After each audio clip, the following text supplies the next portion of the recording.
laawol kisal ko laawol peewal e ɓantal. Bismillahi rahmani rahim.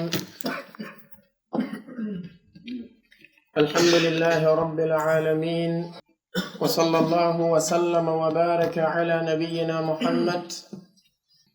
wa ala alihi wa ashabihi wa ala man tamassaka bi sunnatihi wa sara ala nahjihi ila yawmiddin. Wa ba'd. إخوة الكرام، أحييكم بتحية الإسلام قائلا لكم السلام عليكم ورحمة الله وبركاته. فهذه الجلسة هي الجلسة الثانية على هذا الكتاب المبارك الذي بين أيدينا، وهو كتاب أصول السنة لإمام أهل السنة والجماعة إمام الفقه والحديث أحمد ابن حنبل رحمه الله جل وعلا. ففي هذه الليلة بعون ربنا تبارك وتعالى وتوفيقه نشرع في الكتاب. بسم الله الرحمن الرحيم. قال الشيخ الإمام أبو المظفر عبد الملك بن علي بن محمد الهمداني: حدثنا الشيخ أبو عبد الله يحيى بن أبي الحسن بن البنا قال أخبرنا والدي أبو علي الحسن بن أحمد بن عبد الله بن البنا قال أخبرنا أبو الحسين علي بن محمد بن عبد الله بن بشران المعدل قال أخبرنا عثمان بن أحمد بن السماك قال حدثنا أبو محمد الحسن بن عبد الوهاب ابن أبي العنبر قراءة عليه من كتابه في شهر ربيع الأول من سنة 93 و200 من الهجرة. قال حدثنا أبو جعفر محمد بن سليمان المنقري البصري بالتنيس قال حدثني عبدوس بن مالك العطار قال سمعت أبا عبد الله أحمد بن محمد بن حنبل رحمه الله يقول. فهذا كما سمعتم هو السند الكتاب إلى مؤلفه الإمام أحمد رحمه الله جل وعلا. aray koko nanɗen ɗo ɗum ɗo ko sanad kañum ndeɗo deftere ha e imam ahmad ibni hambalin ɓe jantani en ɗum ɗo fiika tabintingol e ka sellingol dambegol kañum ndeɗo deftere e maɓɓe kamɓe imam ahmad ibni hambal rahimahullah, fi ittugol ɗeɗo sikke e ittugol tuume ɗen e kañum deftere nden. kamɓe imam ahmad ibni hambal rahmatullahi alayhi ndeɗo deftere ko tabitunde e maɓɓe ko kamɓe imamu on woni ko windi nde. hinde janta e riwayaji ɗi tawata ko riwayaji sertuɗi ittaɗi e maɓɓe kamɓe imam ahmad ibni hambal. se wi'i riwayaji sertuɗi ma'na muɗum ko riwayaji ɗi tawata ko immorde e yimɓe ɓe tawata ko yimɓe sertuɓe, amma ko woni kon e kañum riwayaji ɗin jullu ko woni kon ka riwayaji ko nanduɗum, bi ma'na ko ɓuri ɗuɗude kon ko woni kon ka riwayaji ko gotum ko nokkeli goo yi'ata kalimaji goo tawa hiɗi serti kono tawa ma'anaji majji on ko ma'anaji ɓattodirɗi ɗi bonnata hay e hunde e kañum deftere nden.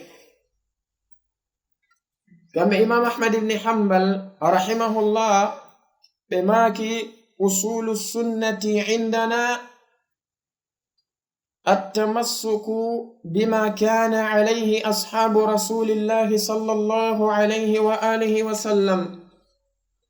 والاقتداء بهم وترك البدع وكل بدعة فهي ضلالة وترك الخصومات والجلوس مع أصحاب الأهواء وترك المراء والجدال والخصومات في الدين. بماكي كم بإمام عليه رحمة الله بماكي أصول السنة عندنا دأي السنة دين كميدن إنن أهل السنة والجماعة سإنما أصول السنة وننير ندن هنكي أصول وجمع أصل الأصل كما يبنى عليه غيره كرمكوبة ماكي كما يتفرع منه الشيء سإنما أصلي كونكو تاوتا كوكاني وني بندرندن no mahe e hoore muɗum goɗɗum go ko wona kañum. woɓɓe go e karmo koɓɓe maaki wonde si innama asli ko konko tawata no salto e muɗum huune nden ma'ana mum si innama asli huune nden ko konko huune nde yaltata e muɗum nde salto tawa ko e muɗum woni ko nde iwi.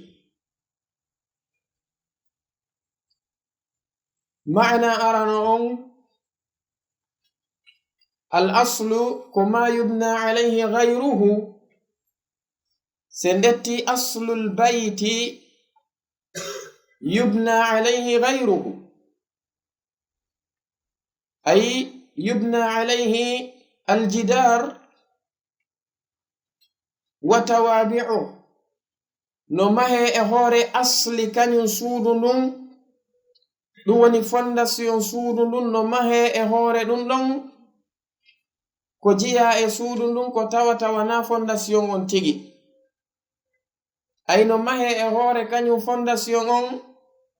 maadi ndin kañum ma e kala ko jokkiti maadi ndin tugale ɗen e hippodi ɗin e ko nandi e sifa ɗin ɗon ɗum wiyete ma yubna alayhi ghayruhu. amma sen detti ma'ana ɗimmo on ma yatafarra'u minhu shay konko tawata ko e muɗum woni ko huunde nde yaltata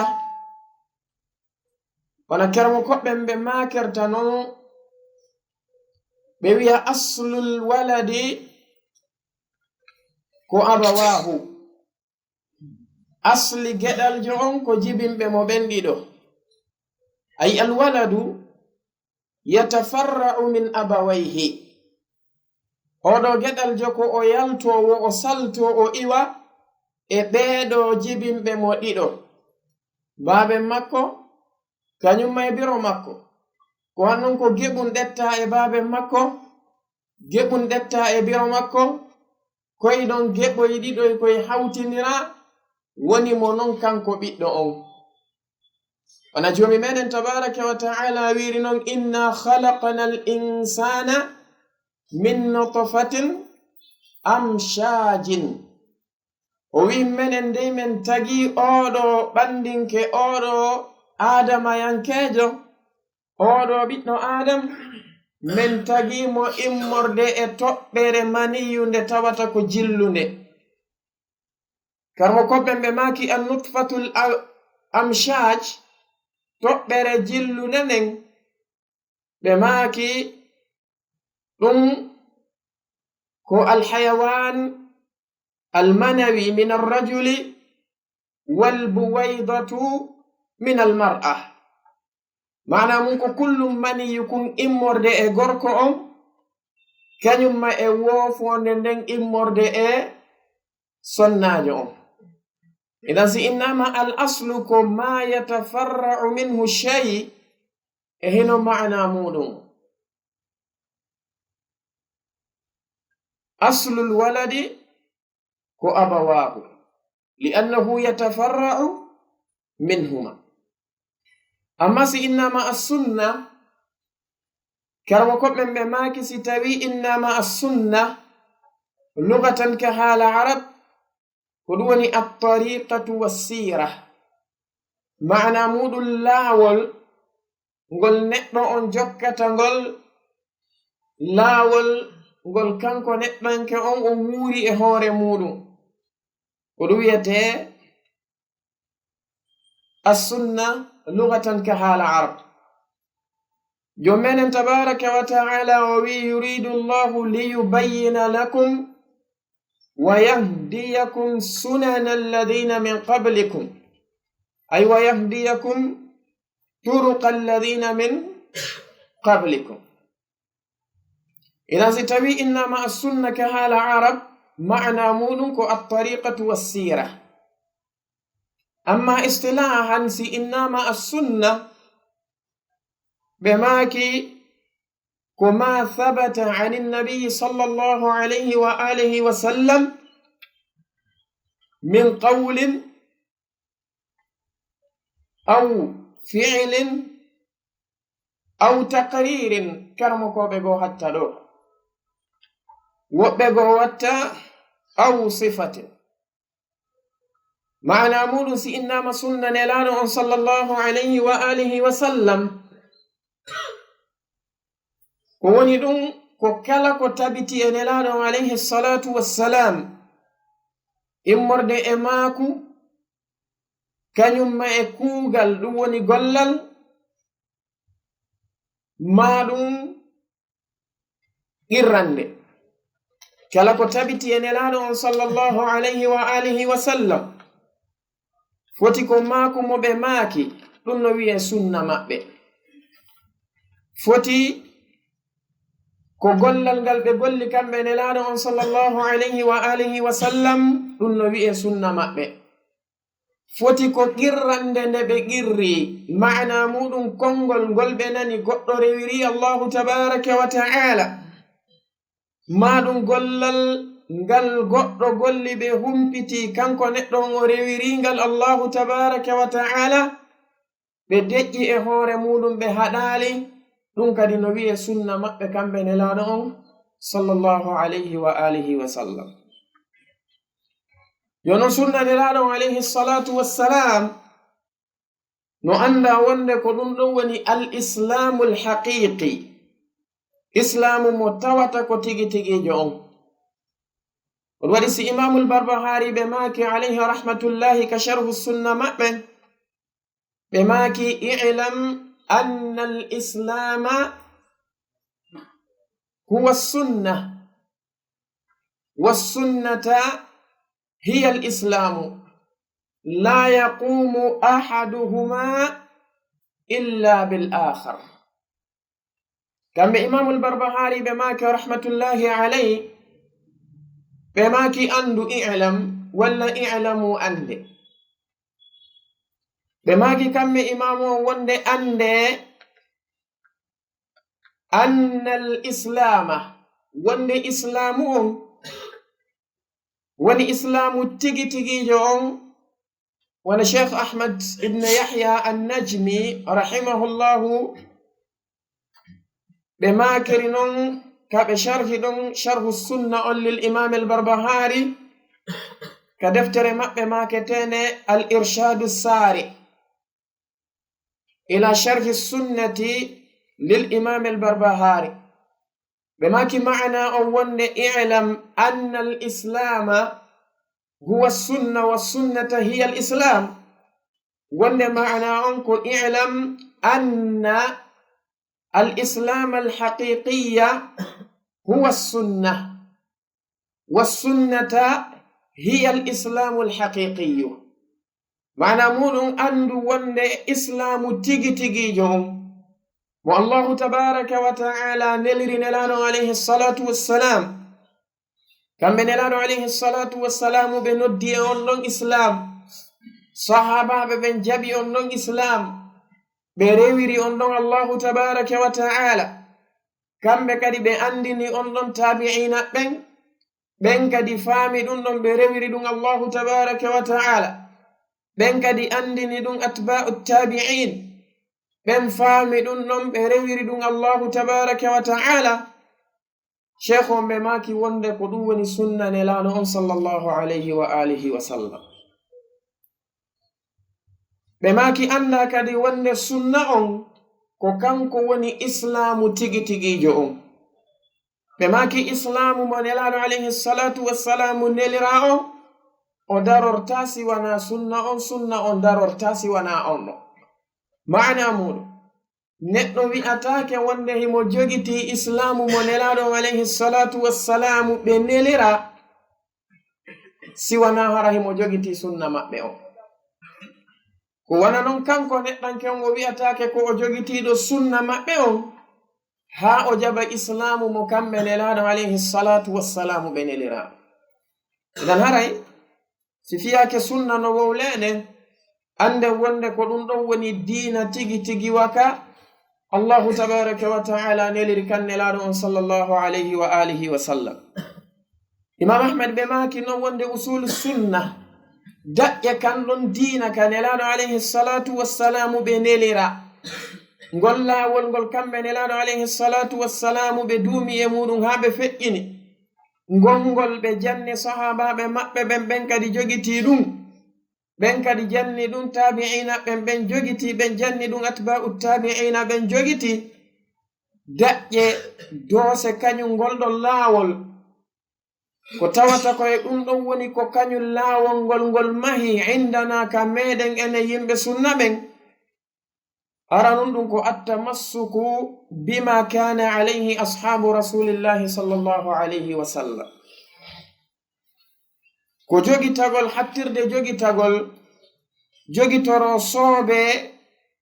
nangira soobe e tinnare jogitora doole konko sahabaɓe nelaɗo alayhi salatu wassalamu ɓe wonno e muɗum. si tawi innama attamassuk, sheikh abdul aziz arrajihi ɓe maki kamɓe sheikh on wonde si innama attamassuku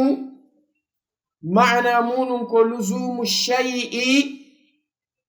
wattathabbuthu bihi wa akhdhuhu biquwwatin wa adamu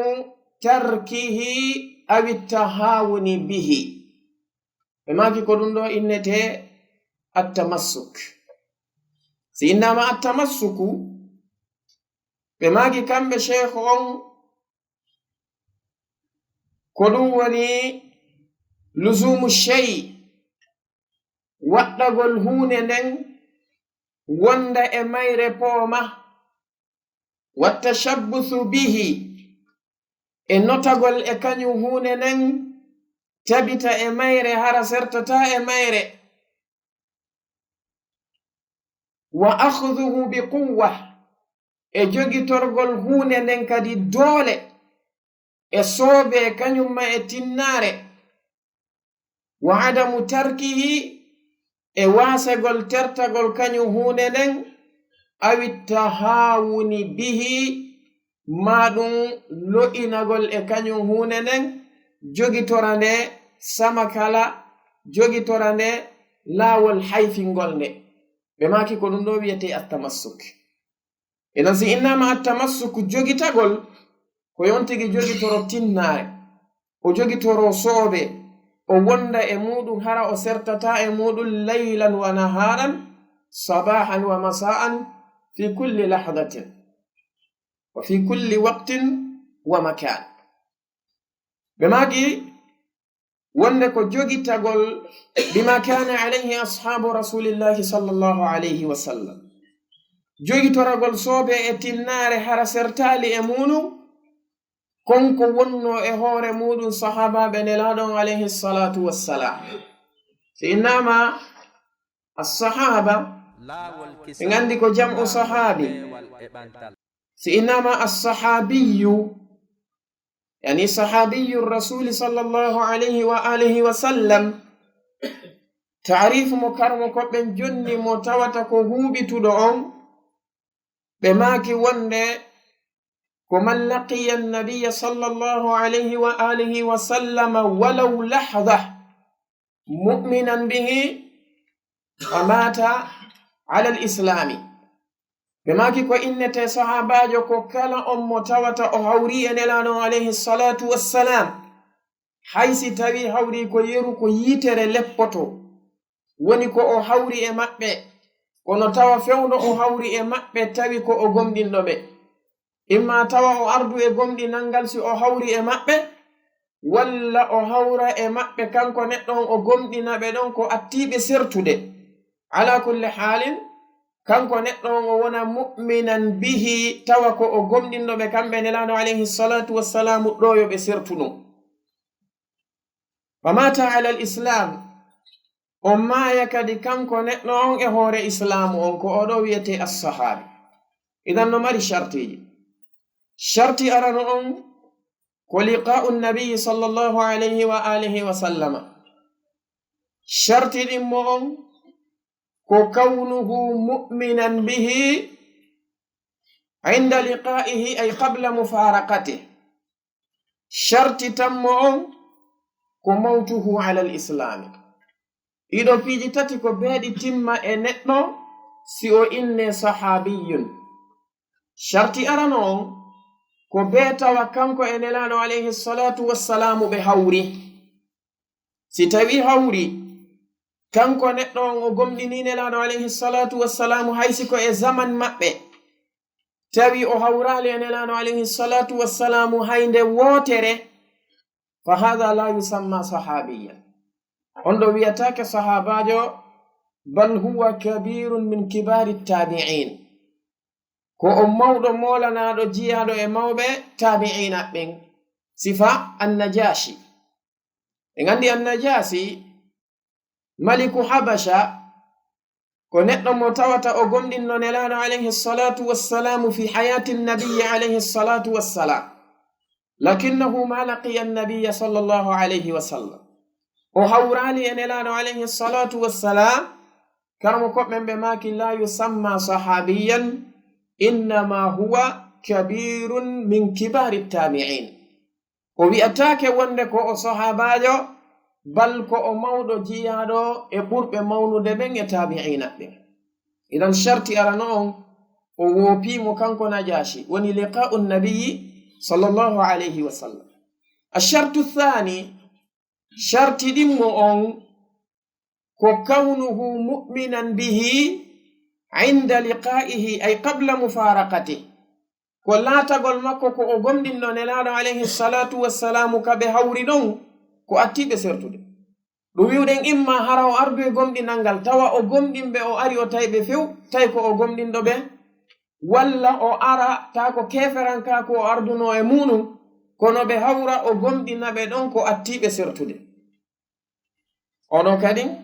ko sharti neɗɗo si tawi o wuridi e nelaɗo alayhi salatu wassalam tawi o gomɗinali ɓe ha kamɓe nelaɗo alayhi salatu wassalamu ɓe feƴƴini kanko neɗɗanke on o gomɗinoyiɓe wana e zaman abi bakrin siddiq radiyallahu anhu fi kala o yi'ino nelaɗo alayhi salatu wassalam o wuridino e maɓɓe o hawrino e maɓɓe oɗo kadi la yusamma sahabiya innama huwa tabi'iyun ko jeyaɗo e min attabi'in sharti mo tawata ko sharti tammo on ko mawtuhu ala l islam maygol makko e hoore islam si tawi hawri o gomɗini nelaɗo alayhi salatu wassalam tawi hawri o yiidi e maɓɓe mana muɗum o hawri e maɓɓe kanko neɗɗo on o yarton jini si o maayi oɗo innatake wonde ko o sahabajo allahumma illa si wana hara o yarton jin ha gasi mana mum o murtu ha gasi thumma ba'da dhalika o naati toyi kadi ka islam o maayoyi ka islam oɗo fi kala o yaltino kono allahu waɗi yo naatiti koye islamu on o maayi oɗo ko sahaabi nasifami masalan kanko neɗɗanke on o gomɗini nelaɗo alayhi salatu wassalam o yiidi e maɓɓe nelaɗo alayhi salatu wassalamu ɓe feƴƴini tun kanko neɗɗo on o yartonjini o murti joni noon e nder ɗum ɗon o gomɗintina ka zaman abi bakrin siddiq radiyallahu anhu karmo koɓɓe ɓe maaki fa huwa sahabi o wanondare nane moƴƴa sharti on ko ɓe wi ko famata ala al islam ɓe makali wastamarra ala al islam o duumi e hoore islamu o maayu e hoore islamu foti noon o yarton jini arande lawol o naatiti o yarton jini ɗin mum o naatiti o yarton jini tan mum o naatiti sharti o yo taw tum mata ala al islam si o timminiɗi e shartiji ɗa ɗiɗi o timmini oɗo tammo fa huwa sahabi ko sahabajo hombo heɓuno sifa oɗon none mo jantiɗen ma'ana muɗum o yarton jini ɓawo nelaɗon alayhi salatu wassalam kono ka qitalu abi bakrin li ahli ridda o silmiti kadi o naati ka islam masmu sittatu mawadi'a min assira komɓe janguno tawano on ɗum dawra kamsa o hada daynuna alaykum ñamande dow muɗum idan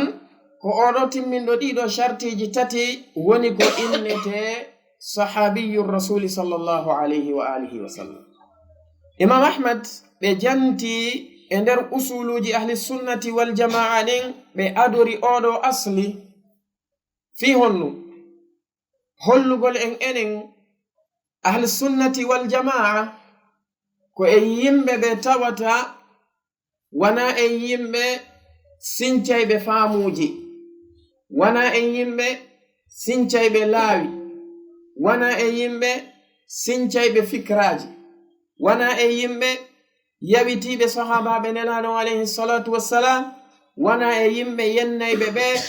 wana e yimɓe huɗayɓe ɓe wana e yimɓe heferɗinayɓe ɓe khilafan lishi'ati rafida wa khilafan lil khawarij wannan sen netti shi'a arrawafida kamɓe ko ɓe yimɓe ɓe tawata aktharu ashabi nabiyi sallallahu alayhi wa alihi wa sallama ko ɓe kuffarun indahum sahabaɓe nelaɗo alayhi salatu wassalamu ɓurɓe ɗuɗude ɓen ko ɓe heferaɓe ka shi'a arrawafida ɓe ittintini alu aliyin kañum e sahabaɓe nokkugo tato nokkugoɓe jowo kamɓe shi'a arrawafida ɓe ittintini ɓen ɗon amma luttuɓe ɓen kaffaruhum no jeeya e ɓenɓe ɓe ɓuri heferɗinde abubakrin siddiq radiyallahu anhu khalifatu rasuli sallallahu alayhi wa sallam kañum e umar ibn al-khattabi radiyallahu anhu amiru lmuminin alkhalifatu athani usman ibn affan radiyallahu anhu amiru lmuminin alkhalifatu althalith kañum e ummuna aishata radiyallahu anha e ummuna hafsa radiyallahu anha e ummuna ummu salamata radiyallahu anha ɓeɗo no jiya e ɓurɓe mawnude e ɓeɓe shi'a arrawafida ɓe heferɗini e sahabaɓe ko wana noon sen daari khawarij kamɓe hoore maɓɓe ɓe dari kamɓe kadi ɓe heferɗini yoga e sahabaɓe ɓe wana ali ibni abi talibin radiyallahu anhu e muawiya ibn abi sufyan e abu musa al ash'ari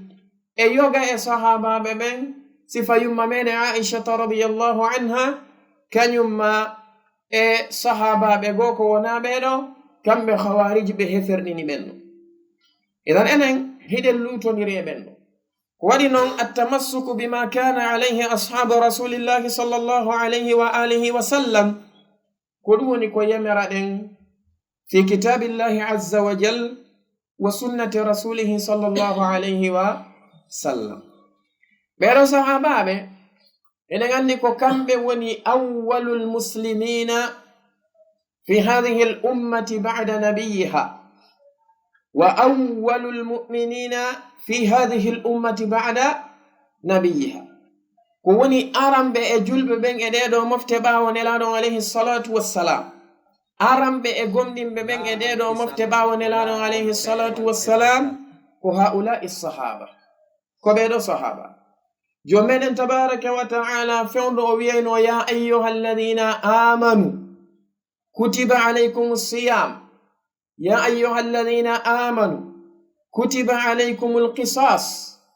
e ya ayyuha alladina amanu ɗiɗo ɗi dendanigal majji e noneji majji on fop jom meɗen tabaraka wa ta'ala fewndo on saayi ko o fandino awwalan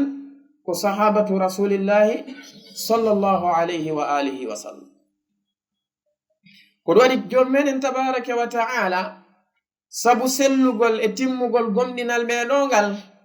Allahu azza wa jalla o ɓanginani en ka qur'ana wonde neɗɗo e ɗeɗo mofte nelaɗon alayhi salatu wassalam o kontama gomɗinɗo Allahu azza wa jalla gomɗinal sellungal timmugal wo,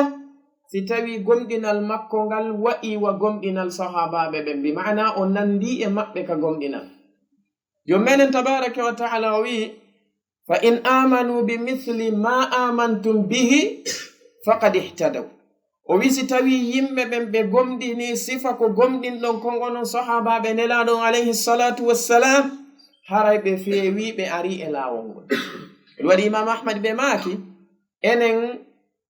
daƴƴe sunna ɗen ka meɗen no jiya e muɗum jogi tagol ko ɓenɗon wonno e muɗum kon, ko waɗi jomi men holli wonde ko kala wonɗo e ko ɓenɗon wonno e muɗum ko woni fewuɗo, ko on woni e hoore laawol ngol. ko wana noon kanko Allahu tabaraka wa ta'ala o wi wassabiquna alawwaluna min almuhajirina wal ansar walladina ittaba'uhum bi ihsanin radiyallahu anhum wa radu an wa a'adda lahum jannatin tajri tahtaha al anhar. neɗɗo kala neɗɗo e ɗeɗo mofte artuɗo ɓaawo sahaba ɓen sharti yo heɓu ridallahi tabaraka wa ta'ala, kanko neɗɗanke on tawa kadi himo foda aljanna, kanko neɗɗo on tawa o kambanaka lette few. sharti muɗum ko an yakuna muttabi'an lissahabati bi ihsani, o wona jokkuɗo sahabaɓe ɓen no moƴƴiri. Allahu azza wa jalla o wi wassabiquna alawwaluna min almuhajirin wal ansar, ko ɓeɗo woni assahaba ka, ko almuhajiruna wal ansar. o wi walladina ittaba'uhum bi ihsanin, e ɓen artuɓe jokkiti ɓeeɗo sahabaɓe no moƴƴiri. wannon annasu khalfa sahaba ala aqsam, yimɓe ɓen ɓaawo sahabaɓe ɓen hiɓe jogiti pecce. minhum man ittaba'ahum bi ihsanin wa minhum man ittaba'ahum bi isa'ah. yimɓe ɓen no woodi ñentimɓe sahabaɓe ɓen ɓe jokkiɓe ɓe iwtiri ɓaawo maɓɓe, ɓe jokkiriɓe no moƴƴiri, ko ɓe woni ahlusunnati wal jama'a. no e yimɓe ɓen ɓe tawata ɓe arti ɓaawo sahabaɓe ɓen kono ɓe jokkiraali ɓe no moƴƴiri, bal ko ɓe jokkuɓe sahabaɓe ɓen no boniri.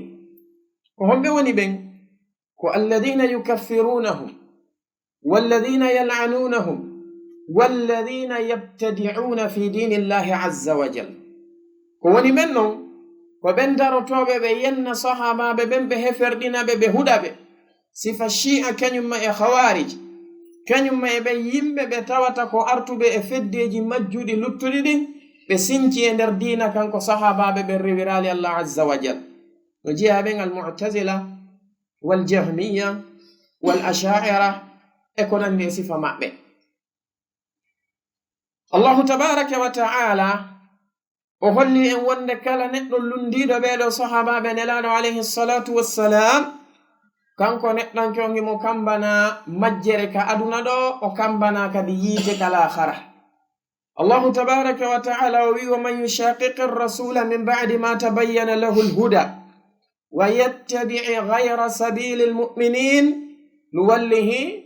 ma tawalla wa nuslihi jahannama wa sa'at masira. Allah azza wa jalla wi kala lundiɗo nelaɗo alayhi salatu wassalam, kanko neɗɗanke on o saliɓe ñentinde kamɓe nelaɗo alayhi salatu wassalam, بعدما تبين له الهدى ɓaawo peewal ngal feeñande mo few o lundi ɗum no wo yettabi'i gayra sabili lmuminin fewno ɗen ayaje tippoto hari ko wiyete almuminuna ala wajhi l ardi ko homɓe awalan ko assahaba allahu wi o jokki ko wona laawol ɓeeɗo sahabaɓe goon wallihi ma tawalla ayi o kambani neɗɗanke on majjingol mo ka gurdam aduna ɗo few ɗimmitel muɗum ngel wa nuslihi jahannam o wi men naadoyamo kadi yiite jahannama wa sa'at masira ene ahli sunnati wal jamaa ɓeɗo sahabaɓe nelaɗo alayhi salatu wassalamu ko faamu maɓɓe on woni ko faamirten qur'ana kañumma e sunna nelaɗon tigi alayhi salatu wassalam ɓe holli en wonde ko ɓeɗo woni almamiɓe mofte maɓɓe ɗen ɓaawo maɓɓe no ɓe makirani en noon ka hadith abdullah ibni mas'ud radiyallahu anhu sifa makko no itta imran ibni husayn mo ka sahihain ɓe maki khayru nnasi qarni thumma alladhina yalunahum thumma alladhina yalunahum ɓe maki ko ɓuri moƴƴude e yimɓe ɓen fof ba'da al anbiya'i wal mursalin ko ɓuri moƴƴude e yimɓe ɓen fof si ɓen ɗon feƴƴi ɓe maki ko qarni hafid ibni hajar al asqalani ɓe maki ko assahaba thumma alladhina yalunahum ɓe maki ko attabi'un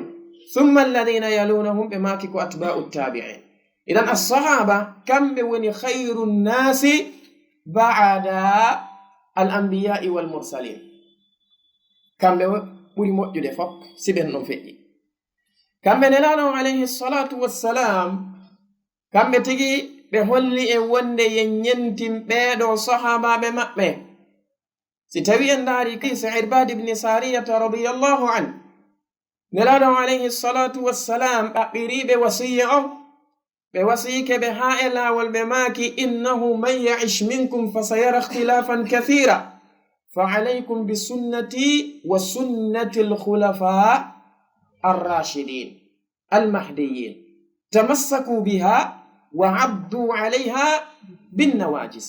kamɓe nelaɗo alayhi salatu wassalam ɓe holli en si lurre ɗen ari jama on heɓi findeji sertuɗi e laawi sertuɗi yen jogi to sunna maɓɓe on e laawol ɓeeɗo sahabaɓe ma'ana muɗum yen jogi to sunna maɓɓe on e hoore faamu ɓeeɗo sahabaɓe maɓɓe e oɗo hadith ɓe janti alkhulafa'u rashidun al arba abubakar umar uthman ali amma sen detti hadithul firaqi ɗon ɓe addani en sahabaɓe ɓe fof ɓe ittintinali hay goto e maɓɓe hadithul firaq hadith wonɗo ka musnad imam ahmad ittaɗo abi hurairata radiyallahu anhu nelaɗo maaki alayhi salatu wassalam ikhtisaran ɓe maaki wasataftariqu hadihi l ummatu ala 73 firqa kulluha fi nnari illa wahida qalu man hum ya rasul allah qala aljama'a wa fi riwayatin man kana ala mithli ma ana alayhi alyawma wa ashabi kamɓe nelaɗo alayhi salatu wassalam ɓe holli wonde dental ngal tawata si tawi mofte maɓɓe ɗen feccike dental ngal tawata ko daɗaygal ngal tawata ngal kambanaka few ko ɓe woni homɓe wonayɓe e konko ɓe woni e hoore muɗum kamɓe e sahabaɓe maɓɓe ɓen waɗi si enen ahli sunnati wal jamaa da'iman natamassaku bima kana alayhi ashabu rasulillahi sallallahu alayhi wa sallam eɗen andi athar ittaɗo e abdullah ibni mas'ud wonɗo on ka musnad imam ahmad ɓe maaki man kana mustannan falyastan biman qad mat fa inna alhayya la tu'manu alayhi alfitna ulaika ashabu rasulillahi sallallahu alayhi wa sallama ɓe maaki wonde kala neɗɗo mo tawata ko ñentinowo yo o ñentin ɓen feƴƴinɓe ɓe maaki ko waɗi neɗɗo wuruɗo on o hoolanaka fitna tanke neɗɗo mayali taw ta hoolo o daɗi fitna o daɗi ɓoylaade ɓe maaki ko woni noon ɓemɓe ɓe faani ulaika ashabu rasulillahi sallallahu alayhi wa sallam ko sahabaɓe nelaɗon alayhi salatu wassalam ɓe sifani en alhaali maɓɓe ɓe maaki wonde hum abarru hadihi l ummati quluban wa a'maquha ilman wa aqalluha takallufan wa ahsanuha hadiyan wa halan ɓe maaki qawmun ikhtarahum llahu li suhbati nabiyihi fa'rifu lahum fadlahum wattabi'u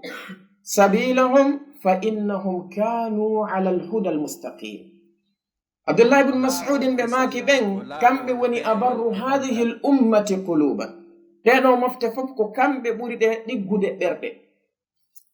ɓe maaki wa a'maquha ilman, mofte ɗen kadi fof ko kamɓe ɓuri ɗe luggude gandal. wa aqalluha takallufan, ko kamɓe ɓuri mofte ɗen fof kadi fanɗugol fawtagol. kala ko ɓe fawaka ɓe fawtotako,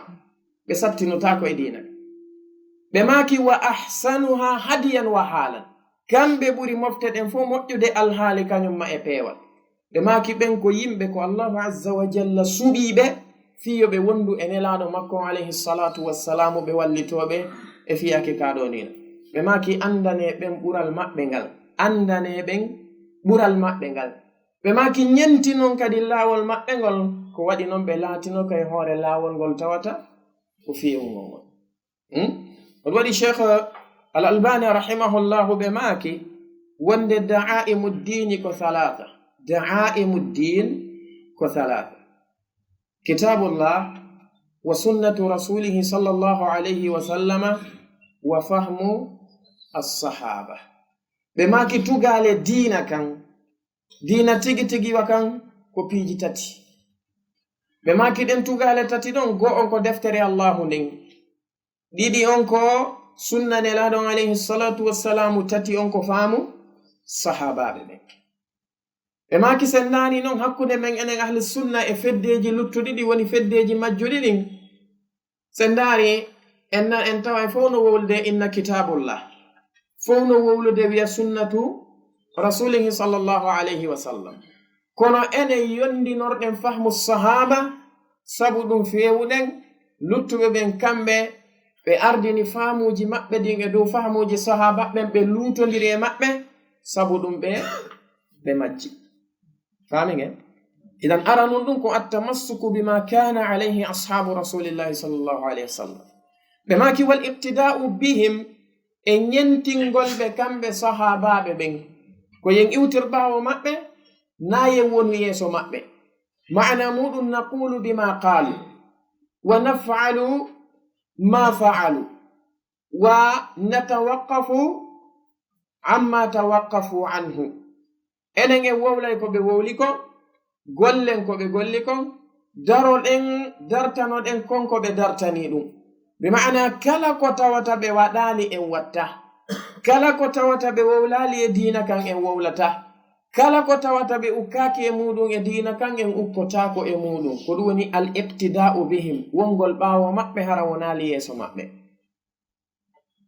enen ahli sunnati wal jama'a ɗum ko jiyaɗum e min usuli dinina. idan neɗɗo si tawi hawri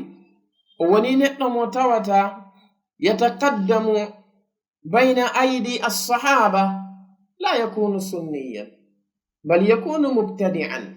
neɗɗo si woni tawi ko yeeso sahabaɓe woni ko o yaata,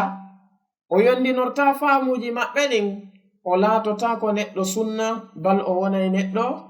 bida'ayankeje. ɓe maki wa tarkul bid'i, e tertagol kadi bid'aji ɗin. ana muɗum attamassuku bima kana alayhi ashabu rasulillahi sallallahu alayhi wa sallam wal iqtida'u bihim, ko ɗum woni attamassuku bisunna. wa tarkul bid'i, ɗum woni tarkul bid'i. tarkul bid'i ɗen andi si innama albid'u ko jam'u bid'atin. albid'atu lugatan ko ma uhditha ala ghayri mithalin sabiqin badi'u samawati wal ard qul ma kuntu bid'an min ar-rusul. so innama albid'a ka haala arab ko ɗum woni hunde nde tawata bi ma'ana ko sincande tawi sifa mayre hari yawtale, ko ɗum innete bid'a ka haala arab. ɗum jom meɗen tabaraka wa ta'ala o wi kanko ko o badi'u samawati wal ard, kanko sinci asama'uji ɗin e leyɗe ɗen, ko waɗi noon atti o tagude ɗum hari sifa mum ala, atti o tagude hari sifa mum ala. amma si tawi innama albid'atu istilahan, sen ndaari ta'rif mo imamu shatibi ɓe waɗi on gaali itisam maɓɓe rahimahullah, ɓe maaki wonde albid'atu ko tariqatun fi ddini mukhtara'atun تضاحي الشرعية يقصد بالسلوك عليها المبالغة في التعبد لله. بما كم إمام الشاطبي رحمه الله وندكو إن بدعة كدوني طريقة في الدين مخترعة كلا والغول توتا كنادا غول كدينا كونو كسينچانغول ونا الله تبارك وتعالى تبنيغول ونا نلانو عليه الصلاة والسلام يتنيغول ونا كم بجننغول صحابة من أندانغول فيو بريواليغول الله عز وجل بريواليغول طريقة في الدين مخترعة بما تضاهي الشرعية كلا والنغول توتا هنغول نندي إلا والشريعة ينكيونغول معنى مونو كلا والغول توتا سي إنغول سي أفاما أن دينا أسكا يكونغول تيجي ونكو الله تبيني ما سكا كونغول تيجي ونكو نلان عليه الصلاة والسلام بجنة سكا ونغول نباي هكا الجنة. تضاهي الشرعية دار بدعة جسنة تيريني دائما ستوي بدعة أنكو بدعة يوون ديردو إكوركا ستوي هوريا إني بكا كوركا مورون دوكو كبدعة بدارو بإنما هورو قول كدينو حرمي أي طريقة تضاهي الشرعية. ستوي هوريكو جلد بدعة ينكوري ونكو بسنجي سا إني ندينو جلد مورون كو بدعة بإن جولان قول الله كدينو حرمي. ستوي كو جانتوري الله عز وجل ونكو بسنجي سا وي ندينو جانتوري مورون كو بدعة فإن ويقول سبحان الله الحمد لله الله أكبر لا إله إلا الله أنك نهارمي الناس فاهمين وطريقة في الدين مخترعة كن تضاهي الشرعية وقال لنا عليه الصلاة والسلام كبودا نو مثال سنة أن إبدا عاجلين ببان يرنا مؤيا فحديث عبد الله بن مسعود رضي الله عنه وأنه كمسند إمام أحمد بما خط لنا رسول الله صلى الله عليه وسلم خطا فقال هذا سبيل الله مستقيم بسيفي تشيفونغول هاغا سي بماكي كونغول دو وني لاول الله فيونغول يا هانغول هاكا الجنه ثم خط عن يمينه وعن شماله خطوطا كم بنلان عليه الصلاه والسلام بسيفي سنغو نيامونغول دون e sengo nano maggol kadi laawi buy تشيفي buy بماكي ما من هذه سبيل الا وعليه شيطان يدعو إليه ثم تلا قول الله عز وجل وأن هذا صراطي مستقيما فاتبعوه ولا تتبعوا السبل فتفرق بكم عن سبيل كم من لنا عليه الصلاة والسلام ما بسيفي لا ونقول بماكي نقول دوني سنة ونقول والله والفيه ونقول ابن مسعود بماك رضي الله عنه بسيفي سنغو نيامو مقول كاري تيفي بوي سنغو نانو مقول تيفي بوي بماكي دي يودون دو فوق لاويني ala e majji laawol hay e gootol si wona cheytanuru no dari ɗum no noddude faade e ngol ɗon laawol cheytane yimɓe e cheytane jinna hiɓe noddude faade e makko on sati ɓe jangi aya ka joomi meɗe wiɗo wa anna hada sirati mustaqiman ko ngol ɗo woni laawol am feewugol ngol fattabi'uhu jokke ngol ɗo wala tattabi'u subula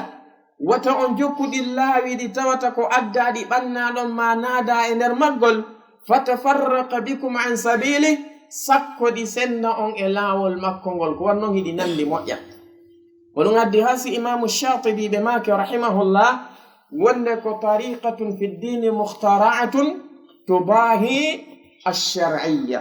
no nandi moƴƴa e laawol sharia ngol ɓe maki ɗum non kadi yuqsadu bisuluki alayha ko faandorte naatugol e ngol ɗon laawol bimana jokka ɓe ngol ɗon laawol si a landi keɓe ko honɗum ɓe jokkani ngol ɗon ko ɓe innatama wonde ko ɓe faani ko almubalagatu fi ta'abbudi lillah ko yottagol tinno e rewgol allahu tabaraka wa taala sayni kon ɗon ɗon horande raajibi ndu fuu mayru ɓe innama ko fiyo men heɓu baraji korka men ɓatto ka allahu o naada men aljanna o danda men lette makko ɗe na ɗum ɓe wiyata ko biɗa kawana biɗa ko biɗa si tawi hawri a inni ɓe hi ko fii honɗum jokkan ɗon wirdu tijjani o wirdoto si subaka juulama wirdo ɗon si alansara juulama ɗanni non dayguji ɗin fof fermon dambuɗe ɗen fof kala tugguɗo on haala on jaabotako ko yon umu e makko haysi o salmi on salmitotako ɓeynama min jantoto woni inde Allah mo jantike inde Allahu Allahu jantoto inde makko ɓe ari juulugol subaka ɓe weƴƴitali linsere danere fi juulugol subaka julde nden no teddi ɓe waɗali ɗum ɓe iwi ɗum fewndo ɓe juulayno subaka hiɓe huɓɓinno ampulji ɗin julde nden no teddi ɓe ɓe ɗannina naali nde ampulji ɗin ɓe gayni ɗum ɓe ari juulugol subaka ɓe fermali dambuɗe ɗen e fenetre ji ɗin ɓe udditi fuu joni ko fii honɗum ɓaaɓe gayni ɗum ɗon tawi ko be ndayguji ɗin fuu ɗannine fuu no moolade Allahu tabaraka wa taala niwre kamɓe ɓe dogude ɓe naata e niwre ase jomi meɗen ko wi'i faman lam yaj'alillahu lahu nuran fama lahu min nurin yahdi llahu li nurihi man yasha wa inna li yahdi llahu li zulmatihi man yasha idan sa landike ɓe innete ko jantagol inde Allahu ɓe woni e mantugol nelaɗo on sallllahu alayhi wa alihi wa sallam sa wiɓe ko honɗum waɗanton mawludu ɓe inna ko fi ɓantugol inde nelaɗo alayhi salatu wassalam e jannugol ɓiɓɓe amen ɓen teddingol nelaɗo alayhi salatu wassalam kañumma e juulugol e hoore maɓɓe men heɓa baraji ɗin tawi noon ɗum ɗo fuu nelaɗo o waɗali alayhi salatu wassalamu sahabaɓe ɓen ɓe waɗali ɗum waɗi si tawi oɗo Sufyanu Thawri ɓe maaki rahmatullahi alayhi ɓe maaki albid'atu ahabbu ila iblisa min alma'siya ɓe maaki li anna alma'siyata yutabu minha walbid'ata la yutabu minha ɓe maaki wonde bid'a no yiɗa ka iblisa ɓuri ma'siya ɓuri lundande mana muɗum iblisa no yiɗi bid'a ɓuri zina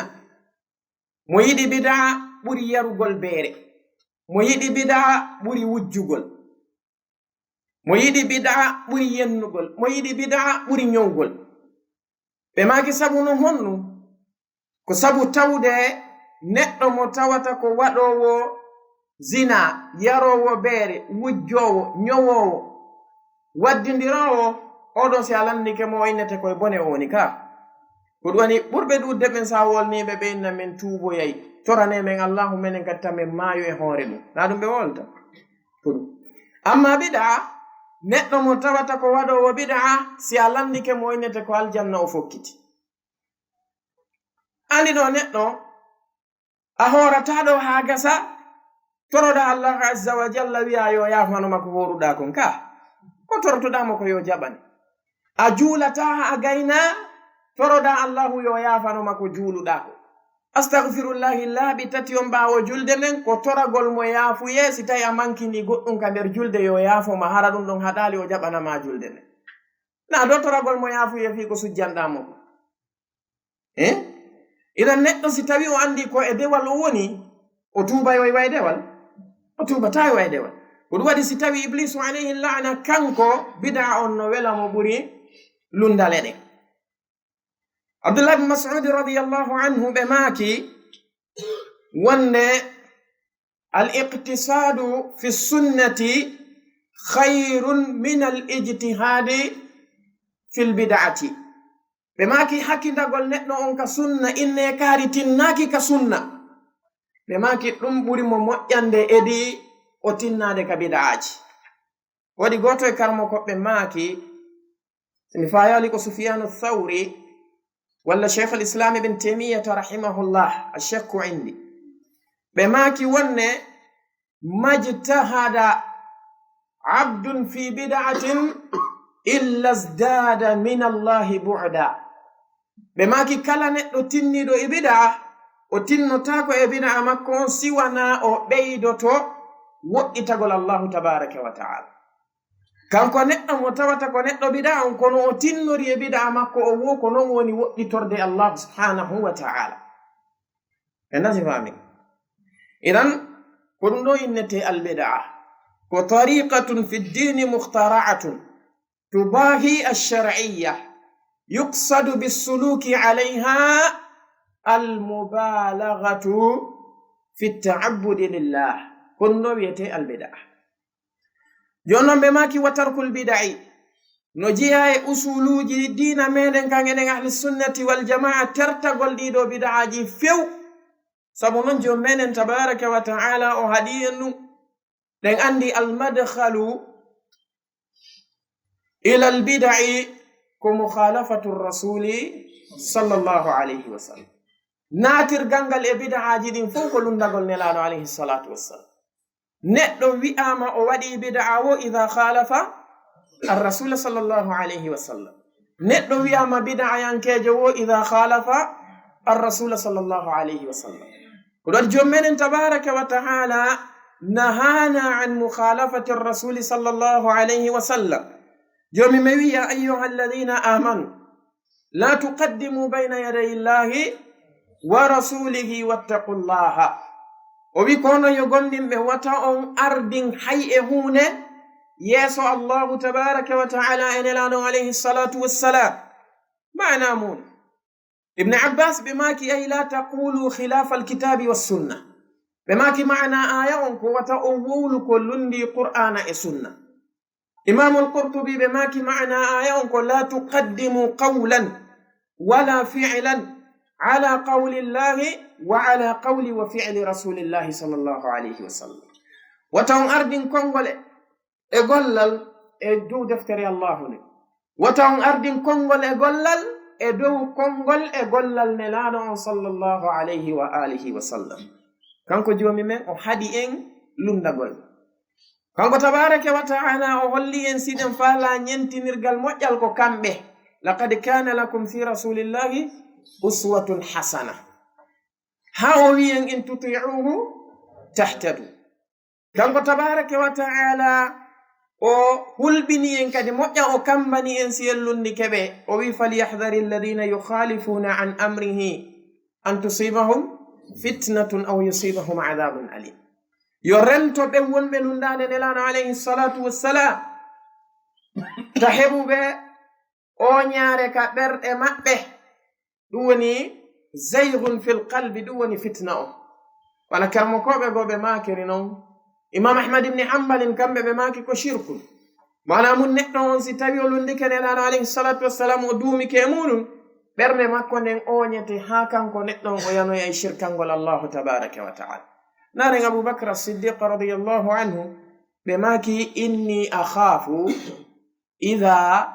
khalaftu rasula sallallahu alayhi wa alihi wa sallama an uzaga ɓe maki min miɗo huli si tawi hawri mi lundike nelano alayhi salatu wassalam ida khalaftu amrahu si mi lundike fiyake maɓɓe o an uzaga nde mi oñete mi itte e pewal ngal hada huwa siddiq huwa yakhsha wa yakhafu in khalafa arrasula sallallahu alayhi wa alihi wa sallama an yuzaga an ilhaqi fama baluna nahnu naren noon ittiri ko nelano alayhi salatu wassalam wona lundede laylan wa nahara sabahan wa masaan fi kulli waqtin wa makane hiɓe lunde e nokkeli ɗi fop majji si wona nokkeli yogaji e allah tabaraka wa taala fewni yimɓe muɗum ɓe eɗan ɗiɗo bida'aji tertagol ɗi ko aslun min usuli dinina elano on sallallahu alayhi wa alihi wa sallama ka hadisi irbad ibn sariyata wasiye maɓɓe on ɓe maki wa iyakum wa muhdathati l umuri فإن كل محدثة بدعة وكل بدعة ضلالة بما كمي هديهم بيجي سنچة تيدي نادي نكدينا نن كوادي نون كالكو سنچة نادا كدينا نونكو بدعة ويئتي كالكو ويئتي بدعة بما كيكو مجري إذن بهدي صراحة بيجي سنچة دي نكدينا ها بما كان ينك حديث أمنا عائشة رضي الله عنها ونك صحيحين بماك من أحدث في أمرنا هذا ما ليس منه فهو رد هذا اللفظ للبخاري بماك من عمل عملا ليس عليه أمرنا فهو رد وهذا لمسلم kamɓe nelaɗo alayhi salatu wassalam ɓe maki kala sincuɗo e kaaɗo diina meɗen ko allahu tippinanali ɗum dalil o jonnitoyte ɗum kanko neɗɗon allahu jaɓata. ɓe maki kala golluɗo gollal tawi yamirore am min ala e maggal gollal makko ngal ko ruftetengal e makko ngal jaɓatake few. idan no jiya e min usuli dinina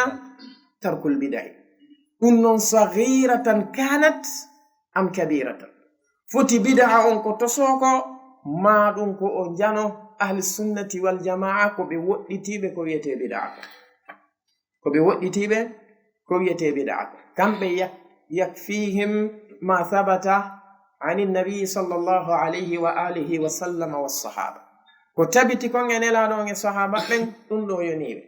ɓe jogiti wasiya ibni mas'ud on ha moƴƴijat ittabi'u wala tabtadi'u faqad kufitum jokke wata on sincu on yonama famige ɓe maki wa kullu bid'atin fa hiya dalala kamɓe imam ahmad ibni hambalin ɓe maki kala ko sinca nadaka dina ɗum ko majjere ɗum ɗo ko istinadan ila qawli nabiyi sallllahu alayhi wa alihi wa sallam ɗum ɗo ko ɓaragol e makunelaɗo alayhi salatu wassalam wanardi noon ko hadis irbad ibni sariya ɓe maki fa inna kulla muhdathatin bid'a wa kulla bid'atin dalala. amma hadis jabir ibni abdillahi wonɗo on ka sahihu muslim kamɓe nelaɗo alayhi salatu wassalam ɓe maki inna asdaqa alhadithi kitabullah wa khayra alhadi hadi muhammadin sallllahu alayhi wa sallam wa sharra al'umuri muhdathatuha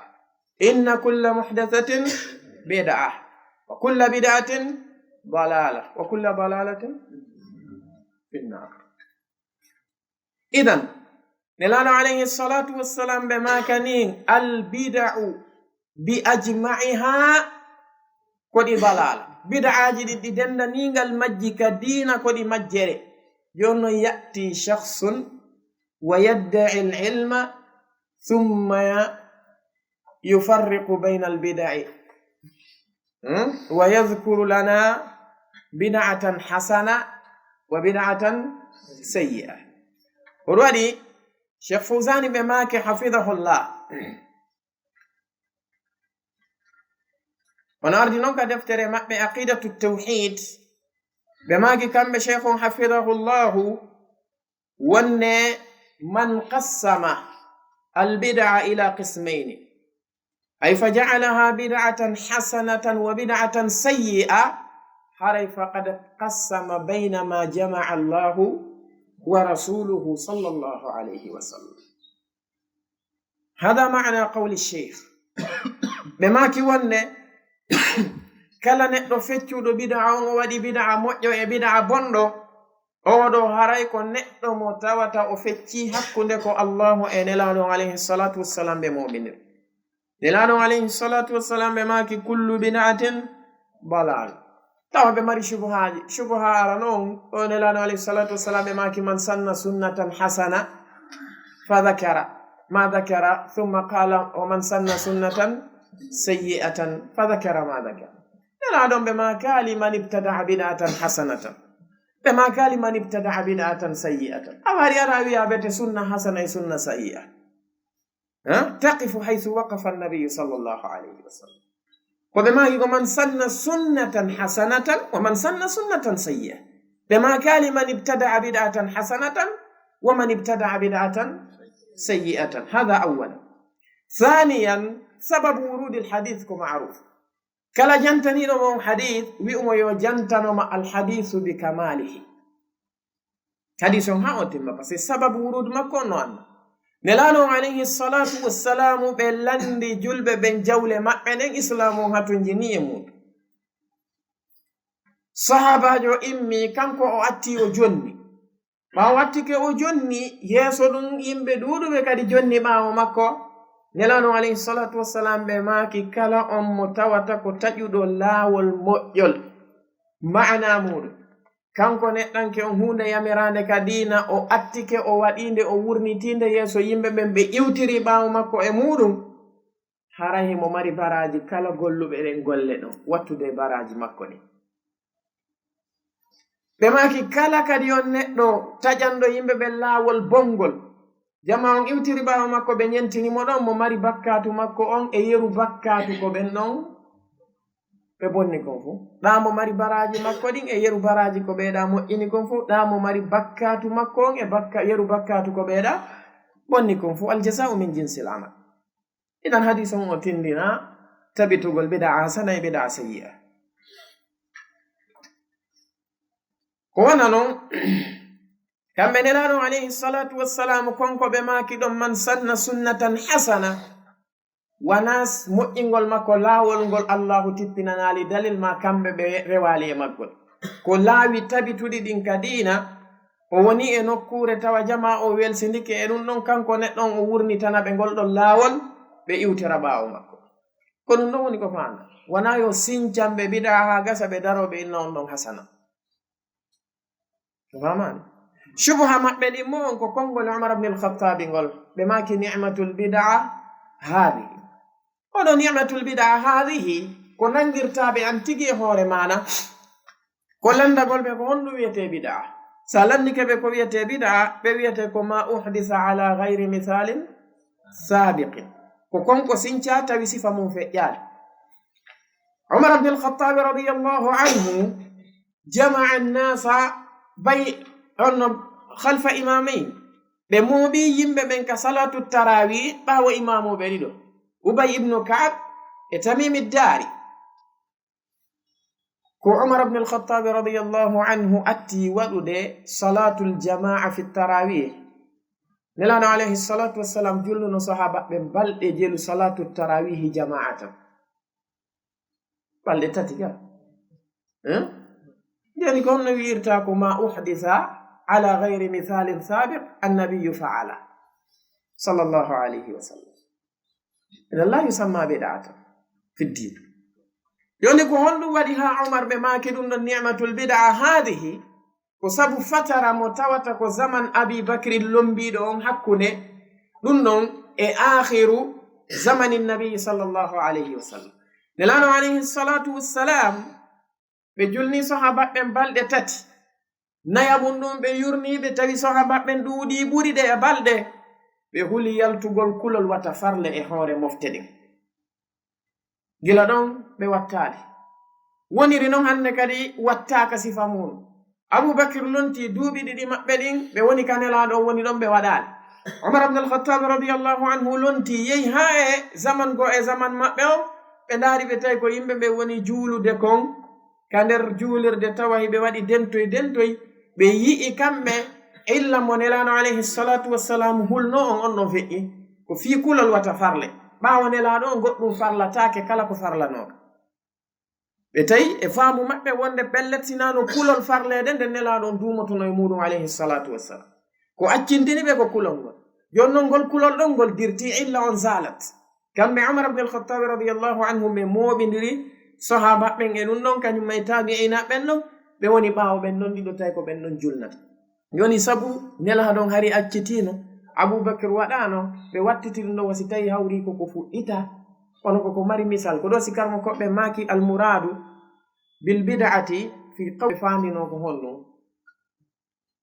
ko lugatan ɗum kadi ko istihdas bi mana fuɗɗitagol na ko tawata alano famige wa tarku albid'i wa kullu bid'atin fa hiya dalal ɓe maki wa tarku alkhusumati waljulusi maa ashabi alahwa'i no jiya min usuli sunna daƴƴe sunna den daƴƴe kañum laawol sunna ngol no jiya e muɗum tarku alkhusumat si innama alkhusumat ko jam'u alkhusumat ko jam'u khusumatin fa hiya mada aljidal wanniza ko ɗum woni puuɗo nder gol oɗo noon alkhusumatu fi ddin no fecco pecce ɗiɗi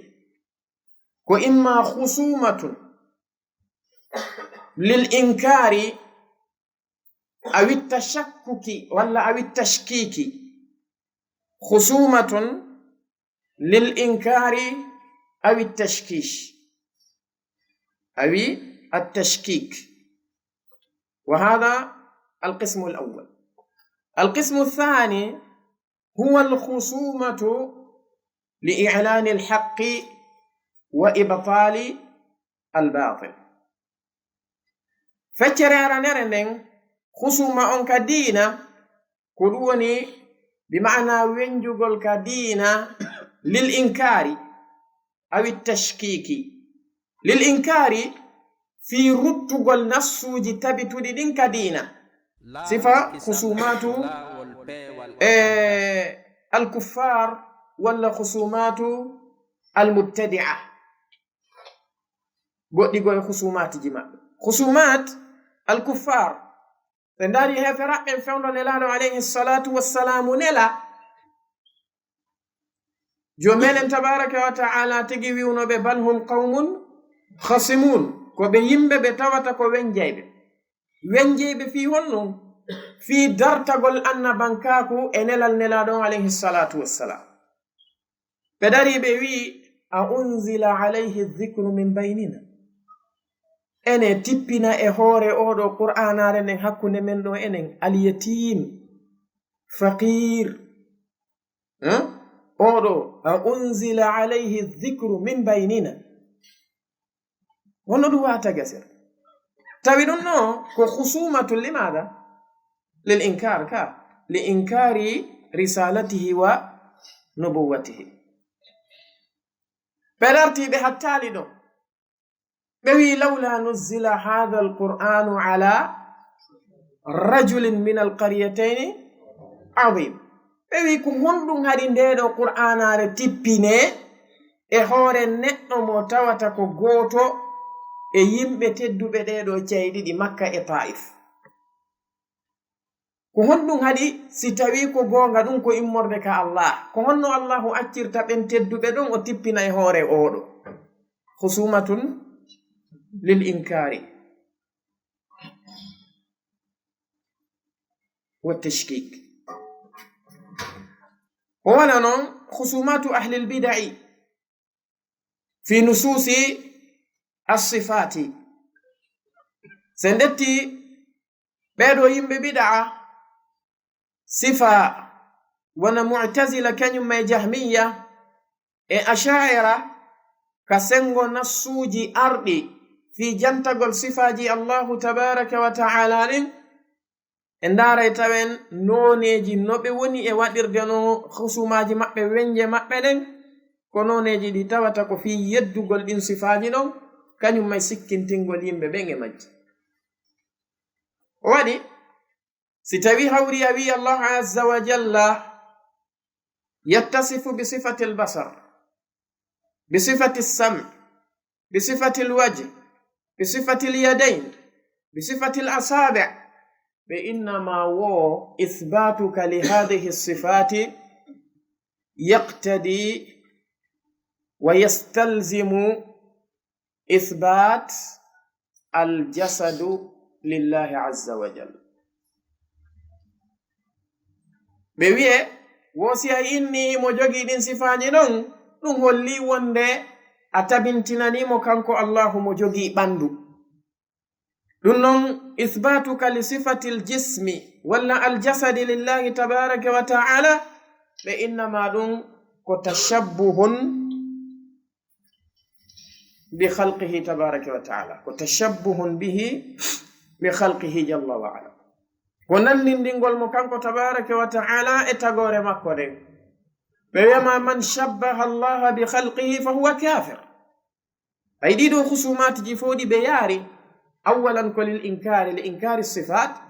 thaniyan limada litashkiki sikkintingol yimɓe majjuɓe ɓen ɗum. ɓen no si tawi hawriɓe innima allahu no mari gite, mo mari noppi, eno afwan mo mari nanɗe, himo mari juuɗe, himo mari kolli, mo mari yeeso, o ene ɗum no wona sina e ɓandu koni ɓe addo. si ɓe wonnima ɗum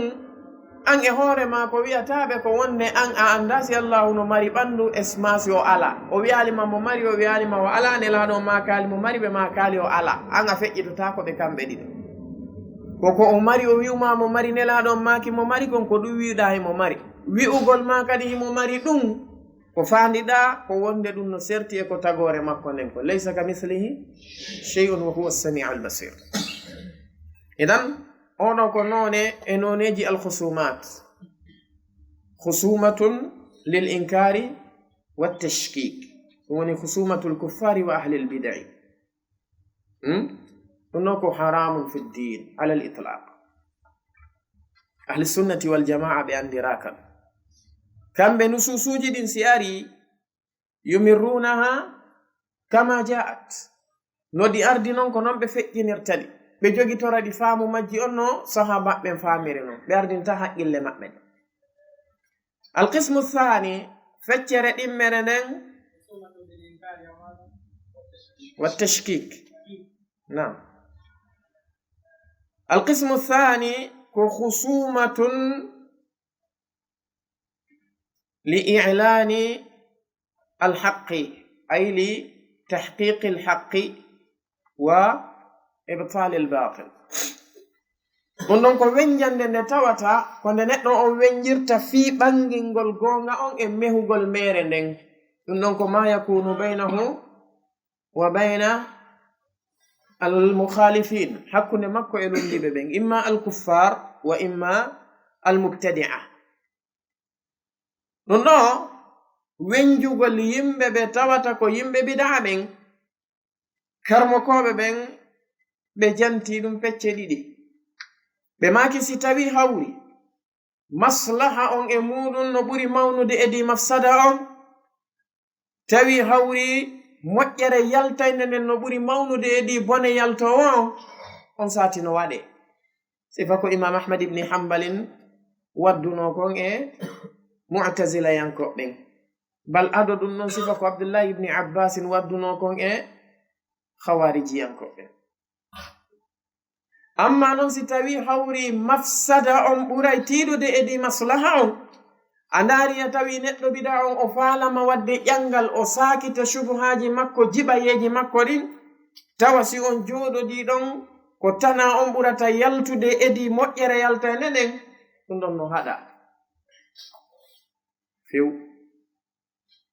no haɗa. wona imamul ajuri ɓe janti ka sharia maɓɓe ko feƴƴino hakkunde imam malikin kañum ma e neɗɗo goto jeyaɗo e min ahlil bidai. o ari tawi imam malikin ɓe iwi ka julirde hiɓe ka laawol, o jokkitiɓe ha o hewtitiɓe, o wiya aba abdillah isma' minni shay'an ukallimuka bihi wa uhajjuka wa ukhbiruka bi ra'yi. o wi ko ayo aba abdillah, jentolam moƴƴa, mi yewtama goɗɗum, mi ɓanginanama, mi wenjama, mi hollama ko honɗum woni feere anden e muɗum. imamu malikin ɓe naari mo moƴƴa, ɓe maki fa in ghalabtani, si a foolilam. o wi in ghalabtuka tattabi'ni, si mi foolima jokkalam, wonnon haray ko min jogii goo. ɓe maki fa in ja'a rajulun akhara fa ghalabana, si goɗɗo goo kadi aroyi kan kadi o wenji en ɗo ha o fooli en enen ɗiɗo, o yawi nattabi'uhu, jokkemo. imamu malikin ɓe ndaari mo moƴƴa, ɓe maki ya abdallah ba'atha allahu muhammadan sallallahu alayhi wa alihi wa sallama bidinin wahidin wa araka anta tantaqilu min dinin ila dinin.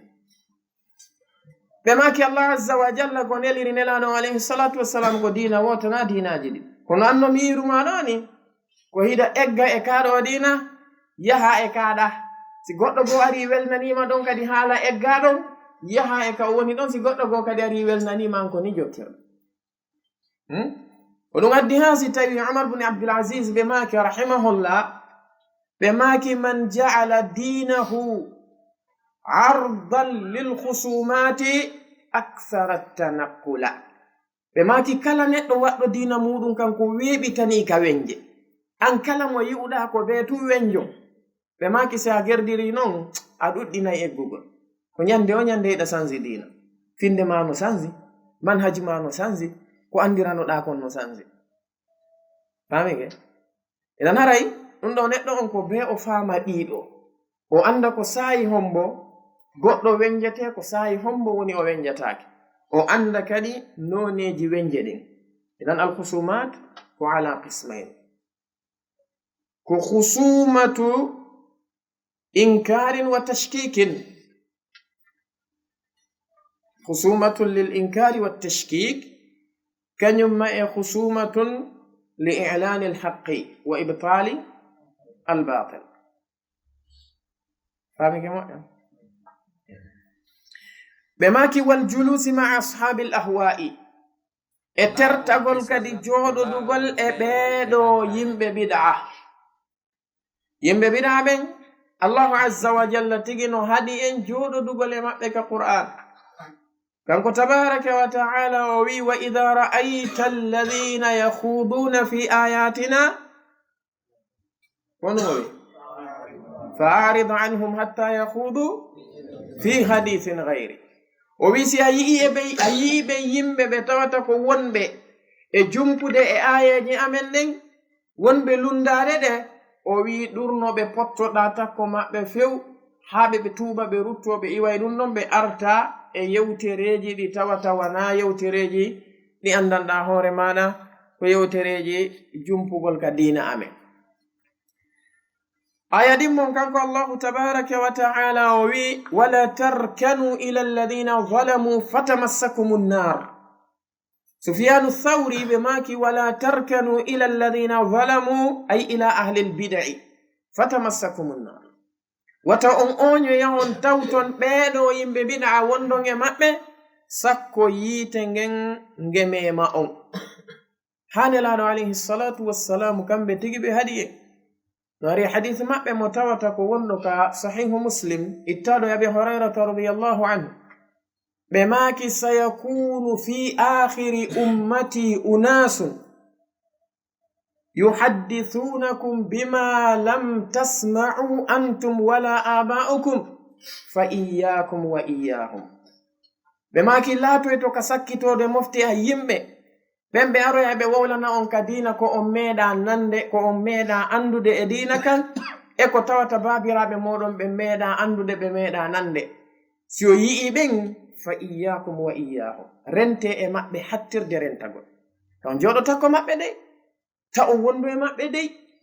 kadhalika ka hadisi umma meɗen aishata radiyallahu anha wonɗo ka sahih muslim kamɓe nelano alayhi salatu wassalam ɓe maaki idha ra'aytum alladhina yattabi'una ma tashabaha minhu fa ulaika alladhina samma allahu fahdharu. ɓe maaki si o yi'i ɓe yimɓe ɓe tawata ko ara ɓe ɗettugol ayaje ɗe tawata bi mana ko jiɓi konka Qur'an ɓe ara ɓe ɗetta ɗum ɗon ɓe piindira yoga e muɗum e dow yoga. si on ari yi'ude ɓen ɗon ande ko ben Allahu tabaraka wa ta'ala wowli fi muɗum ka suratu Ali Imran. kamɓe nelano alayhi salatu wassalam ɓe maki fahdharuhum, rente e maɓɓe few. Abdullah ibn Abbas ɓe makani en wonde la tujalisu ahla al ahwa'i fa inna mujalasatahum mumridatun lil qalb. ɓe maaki wonde wata on wonduta on jooɗudu e yimɓe bid'a ɓen, sabu non jooɗudugol e maɓɓe ko hunde nde tawata ko ñawinayde ɓerɗe ɗe. naren imamul Awza'i ñande go ɓe natuno e nder juulerde kamɓe imamul Awza'i tawi ko juulugol ɓe naati ɓe hayni fara'a mubtadi'an fi wasati saffi. ɓe hayni neɗɗo bid'a yankejo e nder tumbo saffa e saffeji ɗin ɗon fa akhadana alayhi fa kharaja min almasjidi thumma qala la usalli fi masjidin hadha arrajulu fihi. ɓe ɗetti paɗe maɓɓe ɗen ɓe yalti e juulirde nden ɓe maaki min mide mi daro e saffa e nder juulirde tawa oɗo neɗɗo no nder to. ɓe ɗaɓɓo e juulirde goo ka ɓe juula salatul jamaa. goɗɗo pottoto neɗɗo bid'a ɓuri ɗum ɗo wi'ugol hay juulirde wotere men juulta. kono ndaren enen alhaali meɗen on hande alhaali meɗen on hande si innama ɗon mujalasatu ahli lbidai wal ahwa. wana cheikh Suleyman arruhayni ɓe makiri noon hafidahullah ɓe maki mujalasa on la taqtasiru yani bi muqarabati l abdan. ɓaɗodira e innatake dey ko ɓaɗodirgol ɓalli ɗin tun wi'ugol heno ɗo kaari e hino lamɗo. ɓe maki wona oɗo internet woniri noon hande kañumma e ɗiɗo ɗi tawata ko réseau sociaux ji ɗi no woniri noon ɓe maaki ɗuuɗuɓe e yimɓe ɓen hannde hiɓe wona ɓe jooɗoda e ɓe yimɓe ɓe tawata yahuduna fi ayatillah. Joni si tawi an ala ɓe jentoɗa sina yimɓe biɗa ɓen, a ala ko pibliya si wona vidéo ji maɓɓe kamɓe yimɓe biɗa ɓen, a ala ko pibliya si wona hitoji maɓɓe ɗin kamɓe yimɓe biɗa ɓen, a ala ko ndaara si wona ɗum ɗon aɗa yan e hoore maɗa to jaliso. Allahumma illa si wona hara ko a neɗɗo mo tawata ko wonda jentorɗe ɗum ko ɗi tunkira alayhim. kono ko jelo hande woni jentade ɗum tawa ɓe ala ɓeydade si wona subha. ala buy hande kaɓe nanta ɗo e radio e ka shi'a wajoto ma ɗum ka suufiya wajoto ko kapitugol ɗum ɗon jogo heɗo ɓeya junja ɗum subuhaji ha o gaynoya noon o ɗaɓɓita mo o nodda e hande mi nani ɓe hunde karno ka Bukhari est ce que ɗum ko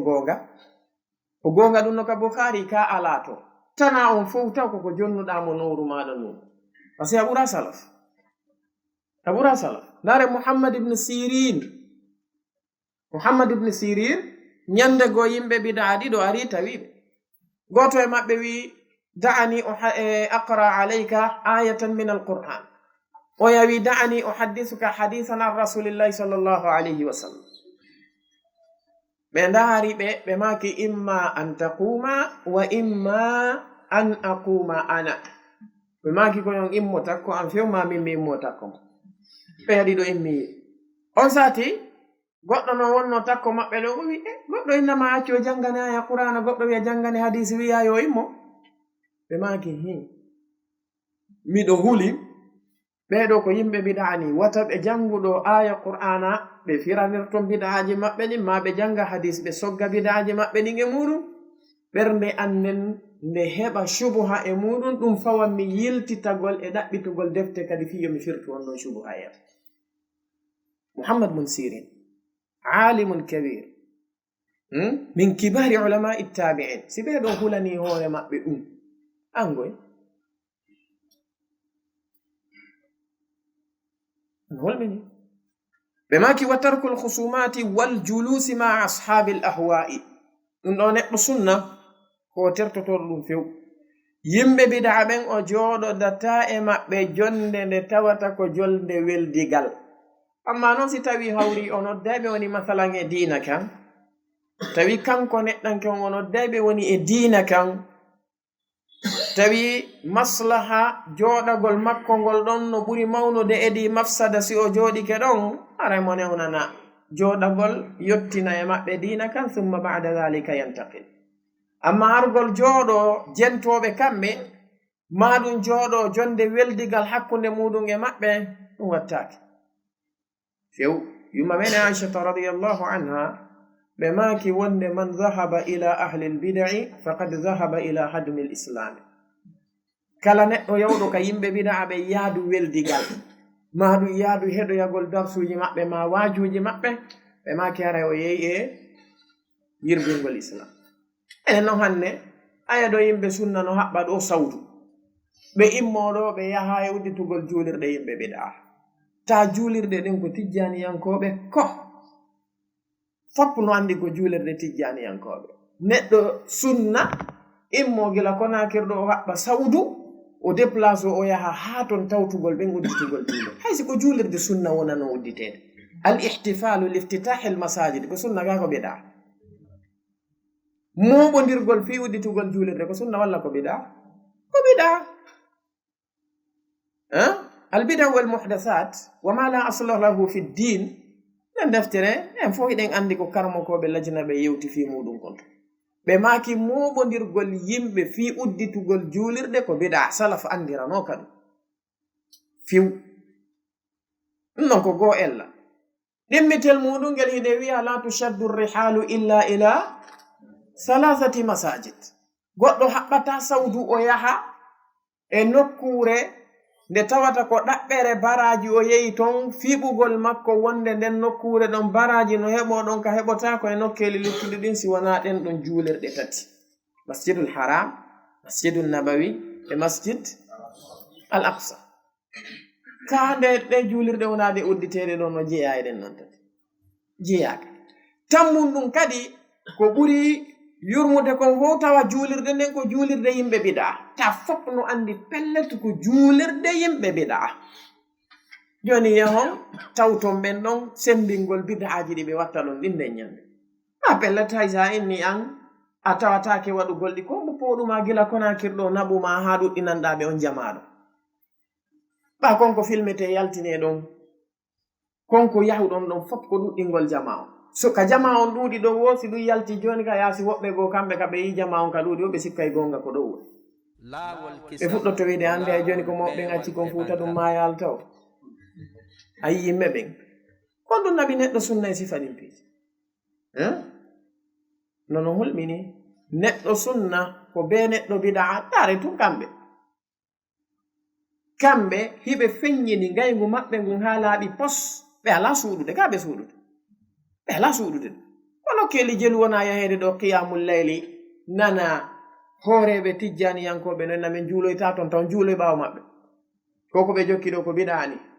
jeyaka e dina kan jelo ɓe wowlay ɗum alanan ka ɓe ala wolde ɓe wowlde no keli ko hayɓe raɗo juulayɓe ɓe ɓenno ɗum juultake ka juulirde ɗo ƴama o yaha e salon ji juulira ɗo kamɓe hiɓe feññini ngaygo ngu ha laaɓi pos hono a neɗɗo sunna an jogitiiɗo gonga on si a rayi waɗangol ɓe mujamal par ce que jooɗudugol e neɗɗo biɗa a jonde weldigal no adda tanaji ɗuɗum no jiya mum tana arano on tawa ko yantowo e hoore ma an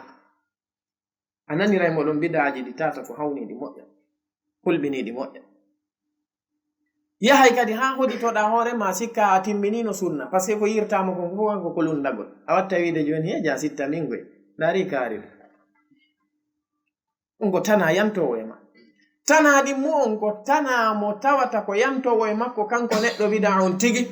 ase si o yii kanko himo hoolima o andi ko a neɗɗo gonga o tawi a aray ka makko o yewtayi a alamo faljitude hay e hunde waynayi modi kaari no hooli komi jokki kongo yomi luttuɗo tana tammu on ko yimɓe luttuɓe ɓen sentini majjuɓe ɓe kamɓe si ɓe hoolikema joni an ko a yeɗɗuɗo moƴƴa da'iman ɓe yiyete hiɗa ara ka kaari an e on hiɗon fiilodira hiɗon salmodira hiɗon jalida hiɗon waɗa sifanin piiji ɗon fop ennayi joni sa yi kaari no arde ka o hooli o ko jokki konko gonga ay tanaji ɗi ɗiɗo fop ko tanaji ɗi tawata ko mafasida tatarattabu ala julusika maa ahli lbidai wal ahwa ɓe maki wa tarku lmirai waljidali walhusumati fi ddin hayin sifa ko feƴƴi ko ɓe maki wa tarku lmirai e tertagol puuɗodirgol ngol waljidali e yeddotirgol ngol walhusumat kañumma e wenjugol ngol fi ddin ɗiɗo fof ko konngoni ɗi tata ko mana goto ɗi tindinta ɓe maki wassunnatu indana atharu rasulillahi sallllahu alayhi wa sallam sunna on ka meɗen ko atharu rasulillahi sallllahu alayhi wa sallam batteji nelano alayhi salatu wassalam aqwaluhu wa af'aluhu wa taqriratuhu makuji maɓɓe nin golleji maɓɓe nin e qirranɗe maɓɓe ɗen wana dey atharu aba'ina wa ajdadina wana batteji babiraɓe meɗen ɓen e soriraɓe meɗen ɓe woni sunna dane moƴƴa ko imam ahmad ɓe maki assunnatu indana ko atharu rasulillahi sallllahu alayhi wa sallam na batteji babiraɓe meɗen e soriraɓe meɗen wiyete sunna idan na e batteji maɓɓe ɗin dina kan eɓɓete wana e batteji soriraɓe meɗen ɓen dina kan eɓɓete ko e batteji nelaɗo on sallllahu alayhi wa sallam sa wuli ɗum yimɓe ɓen inna yawike mawɓe joni noon nelaɗo alayhi salatu wassalam e babiraɓe meɗen ɓen e soriraɓe meɗen ɓen ko mo ɓuri wonde mawɗo siko ka duuɓi ko nelaɗo alayhi salatu wassalam siko ka diina ko nelaɗo alayhi salatu wassalam siko ka teddungal ko kamɓe joni si tawi a inni ɗo de mawɓe lundike nelaɗo on ko nelaɗo on jokkete maɗum nelaɗo ɓe wi mawɓe maaki a wi nelaɗo maaki ɓe o yawike mawɓen yaɓe nelaɗo alayhi salatu wassalam ko kamɓe ɓuri mawnude komo wowli ko lundi ko ɓe maaki kon ko ɗum yawre nde woni wassunnatu tufassiru alqur'ana wa hiya dalailu alqur'an ɓe maki sunna on himo fira qur'anare nden sunna on hino tindina kadi ko faanda kon ka qur'anare ɗon ɓe faala en andinde ko wondema enen ahli sunnati wal jamaa e wa'awa ɓen yimɓe inneɓe kamɓe koɓe qur'aniyun yaktafuna bil qur'an e inna kamɓe qur'ana on mba ɗum ɗon no fotta no selli anda hay ɗum ɗon fottaka no selli ɓa ciyanoɗa ɓe inna o ɓa ɗum ɗon no fotta no selli kamɓe ko ɗon ɓe woni yaade ɓa hadisaje ɗen kañum no ton ko lurra ɓe ala yaade ton ha ɓe yana e ko lurra kono fi nafsi lwaqti yatanaqadun tawa waktu goto on e hoore muɗum hiɓe firtodirde julɗo watta diina ame natale sunna gasatta ko imma jaɓa goɗɗum acca goɗɗum ma jaɓa fuu kono sa tertiki sunna few a watta diina ndare allahu azza wa jalla o wi inna alsalata kanat ala almuminina kitaban mawqutan kanko allah azza wa jalla o wi julde nden laatike dow gomɗinɓe ɓen ko farlande waɗanande waktuji julde nden ko ka qur'ana ari mubayyanatan mufassara la ko sunna on holli kadalik wi'ugol wonde subaha ko darɗe ɗiɗi fana ko nayi alansara nayi futuro tati geeƴe nayi subaha feññinte futuro ɗiɗi je arane ɗen feññine tammere nden suuɗe geeƴe ɗiɗi de arane ɗen feññine ɗiɗi je sakkitoroje ɗen suuɗe amma fana yalansara fuu ko yo suuɗe ko qur'ana holli en ɗum ko sunna holli en ɗum ko wana noon noddinanu ɗum jomi min wowli fi noddinanu ida nudiya lissalati min yawmi aljumua wa ida nadaytum ila lsalati ittahaduha huzuwan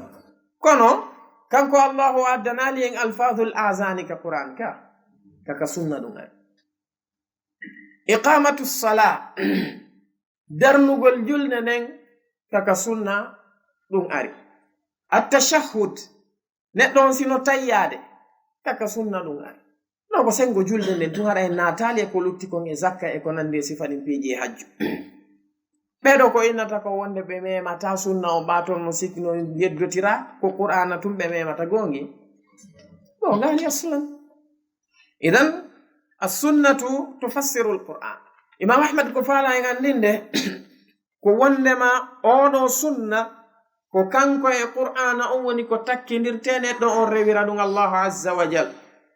wan noon assunnatu ko wahyun sunna on e hoore mum ko wahyu allahu tabaraka wa taala wi wama yantiqu ani lhawa in huwa illa wahyun yuha allamahu shadidu lquwa nelano alayhi salatu wassalam ɓe maaki wono ardi noon ko hadith mo imam ahmad filli ittade abdullah ibne amr bne al-as radiallahu anhuma ɓe maaki kuntu aktubu kulla ma asma'u min rasulillahi sallallahu alayhi wa sallama fanahatni qurayshun faqalu inna rasulallahi bashar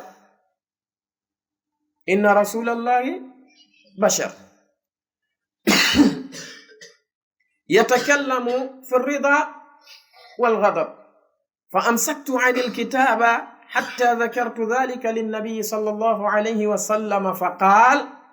اكتب اكتب اكتب والذي نفسي بيده ما خرج مني إلا حق وفي رواية ما صدر مني إلا حق ابن عمرو بماكي من كلكم من أنيرنون عليه الصلاة والسلام موينين وأنهم بجي يبرنوا بهن جاد حديث أبو هريرة كم بتجي بماكي ما من أحد من أصحاب رسول الله صلى الله عليه وسلم أحفظ مني من الأحاديث إلا عبد الله بن عمرو بماكي كان يكتب بيده ويعي بقلبه وكنت أعي بقلبي ولم أكتب بيدي pero بجينا نقول في الله بماكي مين إنه كلا كم بينانيرب Qurayshiyankoɓe heferaɓe wimmi o monɗa windande ɗo ko ibnu adama ni o wowlande on ndera mo welti o wowlande on ndera mo tikki ɓe maki mi acciri ni windugol ha mi jantani nelaɗo alayhi salatu wassalam ɓe makane mi windu mi wondiri allah azza wa jalla yaltata e amin siwana gonga ɓe wi wonde ko sabu ɗum allahu tippiniri on aya wama yantiqu anil hawa in huwa illa wahyun yuha. Idan assunnatu ko wahyu, wassunnatu tufassiru alquran. En yi assala julde nden ko fensitani en ko honno nde gerdete ko assunna. Assiyam ko fensitani en ko honno gerdete ko assunna.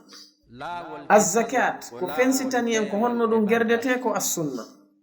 Alhajju ko fensitani en ko honno ɗum gerdete ko assunna. Wa kathirin min almasail addini. Idan wassunnatu tufassiru alquran. ɓe maki wa hiya dalailu alquran, ko kañum kadi tindinta konko tawata no mumaka nder qur'an, ma konko tawata no huɓittina tawa ko hatonjina ɗum bi ma'ana fensitugol hertina, e konko tawata e hoore muɗum no mofta tawa koko tawata koko hatonjina ɗum e fensitede kañum ma e ɓangingol. Sunna on e hoore muɗum woni ko ɓanginanta en ɗum. Jom meɗen tabaraka wa taala o wi wa anzalna ilayka dhikra litubayyina linnasi ma nuzzila ilayhim. O wi min tippini e hoore ma addhikr. Karamo koɓɓe ɓe maki almuradu bidhikri huna ko assunna. min tippini sunna on e hoorema litubayyina linnasi ma nuzzila ilayhim, fiya ɓanginanɓe qur'ana tippinaɗo on e maɓɓe. Famingen? Idan oɗo sunna ko kanko fensitata qur'an. ɓe gandi hay sen ndaari darajatu tafsir, alqur'anu yufassiru ba'duhu ba'da, on woni addarajatu l'ula. الدرجة الثانية السنة تفسر القرآن. الدرجة الثالثة أقوال الصحابة تفسر القرآن. أما الدرجة الرابعة وبيقوي ونكو اللغة وبجنتي في الإسرائيليات التي لا تخالف الكتاب والسنة كونن دي صفة النمبيج. على كل حال السنة ودلائل القرآن تبين مجمل القرآن وتخصص مطلق القرآن وتخصص عموم القرآن وتقيد مطلق القرآن وهكذا. إذا سنة كو أجوغي تيدو ونا أوتر تيدو باو بماكي وليس في السنة قياس. بماكي كسنة ألا تنكوية قياس. القياس علماء بماكي كو على قسمين، كو قياس عقلي وقياس شرعي. القياس العقلي وهو القياس المجرد عن النصوص وهو قياس باطل. أما القياس الشرعي وهي المقرون بالنصوص. قياس كديدي معنى قياس كو إبقل كرمو كوبي ماكي إبقل كديدي إبقل أرانرن قياس عقلي كو إبقل حق اللي مورون دين ترتو نسوجي دين تو توكان كو نتنو يقيس النصوص بعقله. tawa ko yo ɗettu nassuji ɗin o eɓɓay haqqille ɗen. Si haqqille makko ɗen jaɓi o gongina, si haqqille makko ɗen jaɓani o wiyana gonga. fa hada qiyasun batil wa huwa alladhi yani bihi alimamu ahmad huna. ɗum ɗon ko qiyas mo tawata komo ahlul bida'i ɓe jogitiyo. ko ɗum waɗi si tawi hawri a jantani ke ɓe nususuji ɗin ɓe daroto ɓe innama hada la yaqbaluhu alaql, ɗum ɗo haqqille jaɓataani ɗum fiw. Annda noon neɗɗo diina kanko haqqille makko ɗen wana ɗen ɗon woni ko o peesirta nassuuji ɗin, bal ko nassuuji ɗin e hoore muɗum si tawi hawri hiɗi selli hiɗi tabiti ko ɗum ɗon o ne'irta haqqille makko ɗen haa haqqille makko ɗen sella. Cheikh l'Islam ibn Taymiyata rahimahullah ɓe windani en deftere ɓe maaki nde dar'u ta'arudi al-aqli wannaql. ɓe windani en deftere ɓe maaki nde dar'u ta'arudi an-naqli. ɓe windani en deftere ɓe maaki nde dar'u ta'arudi al-aqli wannaql. ɓe windani en deftere ɓe maaki nde dar'u ta'arudi al-aqli wannaql. ɓe windani en deftere ɓe maaki nde dar'u ta'arudi al-aqli wannaql. ɗum ɗon ko pottingol luutondirgol hakkunde al aqlu sahihu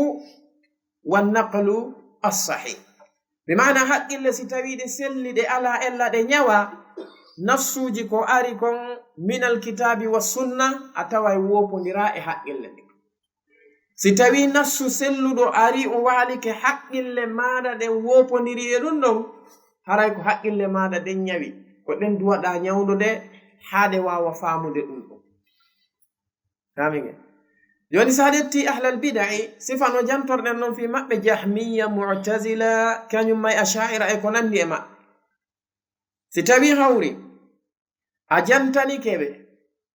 hadisaje nelaɗo alayhi salatu wassalam ɗe tawata ko selluɗo ken masalan hara ko jantiɗe sifaji allahu azza wa jalla ɗin no wodi e maɓɓe darotoɓe innama ɓe eɓɓayde haqqille maɓɓe ɗen ɓeynama hadha gayru maqul ɗum ɗon haqqille jaɓata imma ɓe innama ɗum ɗon no lo'i sellah sifano yirɗen noon hanki imam ahmad ko wadduno e mu'taziliyankejo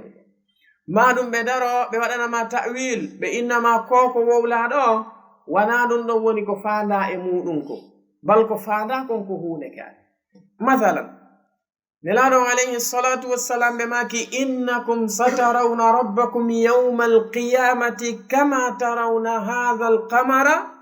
laylata albadri la tudamuna fi ru'yatihi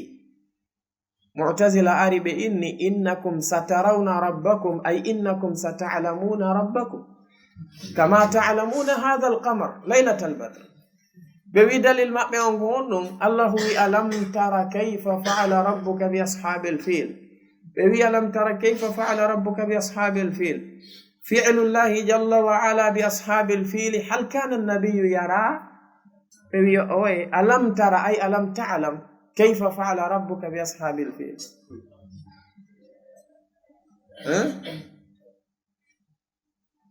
ay shubhaji maɓɓe ni kamɓe daiman yuqisuna al umura be يقوله إذن صفة ونن قياس أو علاقة سنة فيو سي أري كونو إمام بجانتان تو إنو كهونو جردتا سي تبي تون أري حق اللي ماذا دين فعمالي كهونو جردتا ها حسا أما قياس دي مونكو قياس شرعي وندو ونجي هذا من الأدلة الكتاب والسنة والإجماع والقياس الصحيح on ɗon ko ɗettugol mas'ala mo tawata nassu arali e makko yiltito e nususuji arɗi ɗin ndaara illa ko on ɗon mas'ala mari kon e masailuji ɗi tawata ko marɗi nususuji ɗin ɓandidira hakkunde muɗum ha jogindira ɗi ko ɗum wiyete alqiyasu assahih on ɗon no tabiti idan si innama walaysa fi sunnati qiyasun na yen sikkuko ala al itlaq faminge alqiyasu وعلى قسمين قياس عقلي وهو باطل وقياس شرعي وهو صحيح كذلك إنما ترك الخصومات في الدين الخصومات وعلى قسمين فاهمين خصومة للإنكار والتشكيك وخصومة لإعلان الحق وإبطال الباطل بماكي ولا تضرب لها الأمثال سنة كدي أبيان تاكي ميسي معنى مون لا تضرب لها الأمثال للإنكار عليها أما ستاوي ضرب الأمثال نتون كوني ورودك في بانجنا واليم بنغونغا وانه وبالمثال يتضح المقال ستاكوني ود مسانغال كفي بانجنا واليم بفيو بفام سنة هوري مونو أنو جابيني وأن الله عز وجل هوري مودن ضرب لنا أمثالا كثيرة في كتابه جل وعلا وتلك الأمثال نضربها للناس وما يعقلها إلا العالمون أما ستوي ضرب الأمثال للسنة وللإنكار عليها من منهج أهل البدع والأهواء مثلا جوني ونجوم من تبارك وتعالى نلانو عليه الصلاة والسلام بتبنتني راني منون صفة النزول بما كي ينزل ربنا عز وجل ولا تبارك وتعالى إلى السماء الدنيا حين يبقى ثلث الليل الأخير jommenen tabaraka wa taala o tippoto si tawi lutti tataɓal jemma sakkitoral ngal haa ka asama aran sa jantanike ɓe ɗum kamɓe ɓe tawata ko saliɓe ɗum ɗon ɓe sifa jahmiya en mu'tazila en asha'ira en ɓe innama on ennahi joni en fo hiɗen anni wonde sulusul leyli l akhir yakhtalifu min baladin ila baladin akhar walla yakhtalifu min jihatin ila jihatin ukhra sulusul leyli ka mellagine ɗo al akhir wona sulusul leyli l akhir saudia ton kadi wona sulusul leyli l akhir amérique joni noon hina yabqa sulusul leyli l akhir ɓe naara joni rabbuna tabaraka wa taala yanzil summa yanzil summa yanzil summa yanzil fi kulli waqtin yadribuna laha al amthal lil inkari alayha ma ɓe daro ɓenama ida nazala ila samai dunya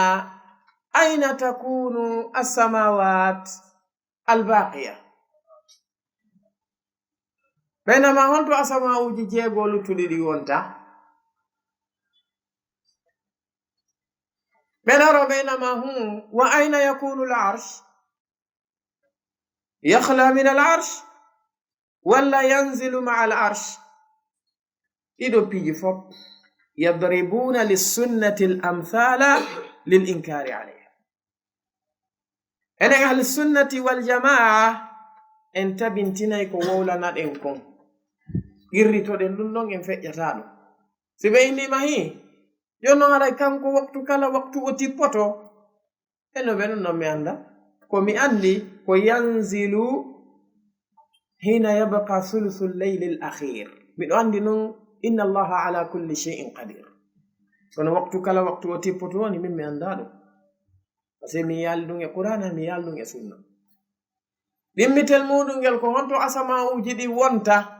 allahu alam min mi wowlata illa bilkitabi wa sunna ɗum kanko allahu tabaraka wa taala o iway ka arshi makko kako o iwata ka arshi menen ko men inna arrahmanu ala al arshi stawa so men mini inna fewndo nelaɗo alayhi salatu wassalam allahu wahyinno ɗum e maɓɓe ɓe landanoki mo ɓe maki in joomi ɗo eɗa nasulu sullaylul gooto ene sahay kala tipputo tum ɓe landanoki ɗum ka baɓe makani sahabaɓe ɓe landino ɓe landaki joni madama ɓeɗo landaki ɗum ɓe landanoki kadi ko honto arshi o wonata honto asamauji ɗi wonata fa su'alu an dhalika bid'a famike ay ko ɗum ɗon woni wala tudrabu laha al amsal ɓe maki wala tudraku bil uquli wala al ahwa sunna on kadi o heftirtake haqqille ɗen tun ɓettugol haqqille muɗum ɗen wiya ko kala ko haqqille ɗen jaɓi kon ko ɗum ɗon mana kala ko haqqille ɗen jaɓi kon ɗum ɗon selli kala ko haqqille ɗen sali kon ɗum ɗon sellali wana non sunna on gerdete famani ɓe maki walal ahwa wana mbeleɗe ɗen kadi jaɓirte wana yo on tigi ɗettu sunna on o ndaara ko welimo kon o wiya ɗum ɗon selli ko mettimo kon o wiya ɗum ɗon lo'i ma no welirimo ɗon o firira non no mettirimo non o accira non o wiyana non firirte ɓe maki innama huwa l ittiba'u wa tarku l hawa sunna on kanko ko o heftirte ko ñentingol homɓe aramɓe ɓen woni sahabaɓe ɓen no kamɓe ɓe faamiri noon sunna on faamiramo noon ko noon sunna on faamirte nade daragol ɗo inna ɓen ɓe marno hakkil min kadi miɗo mari hakkil aw miɗo joɗade min kadi mi famana hoore allah na mbeleɗe maɗen famirta na koye ki haqqil ma faaɗuki ɗo famirta ko ya jokkuɓe kamɓe e faamu maɓɓe on famike ko ɗum ibnu mas'ud maki ittabi'u wala tabtadi'u jokke wata on sincu ɓe maki wa tarkul hawa e tertagol mbeleɗe muɗum ɗen neɗɗo on na yo jokku mbeleɗe makko ɗen ko yo jokku ko ardiɓe moƴƴuɓe ɓe wonno e muɗum mo joktirtike mbeleɗe muɗum ɗen o jokki ko ardiɓe moƴƴuɓe ɓe wonno e muɗum kon o jeete min ahli sunnati wal jamaa amma mo jokki mbeleɗe muɗum ɗen o tertike konko ardiɓe moƴƴuɓe ɓe wonno e muɗum kon o jeete min ahlil bida'i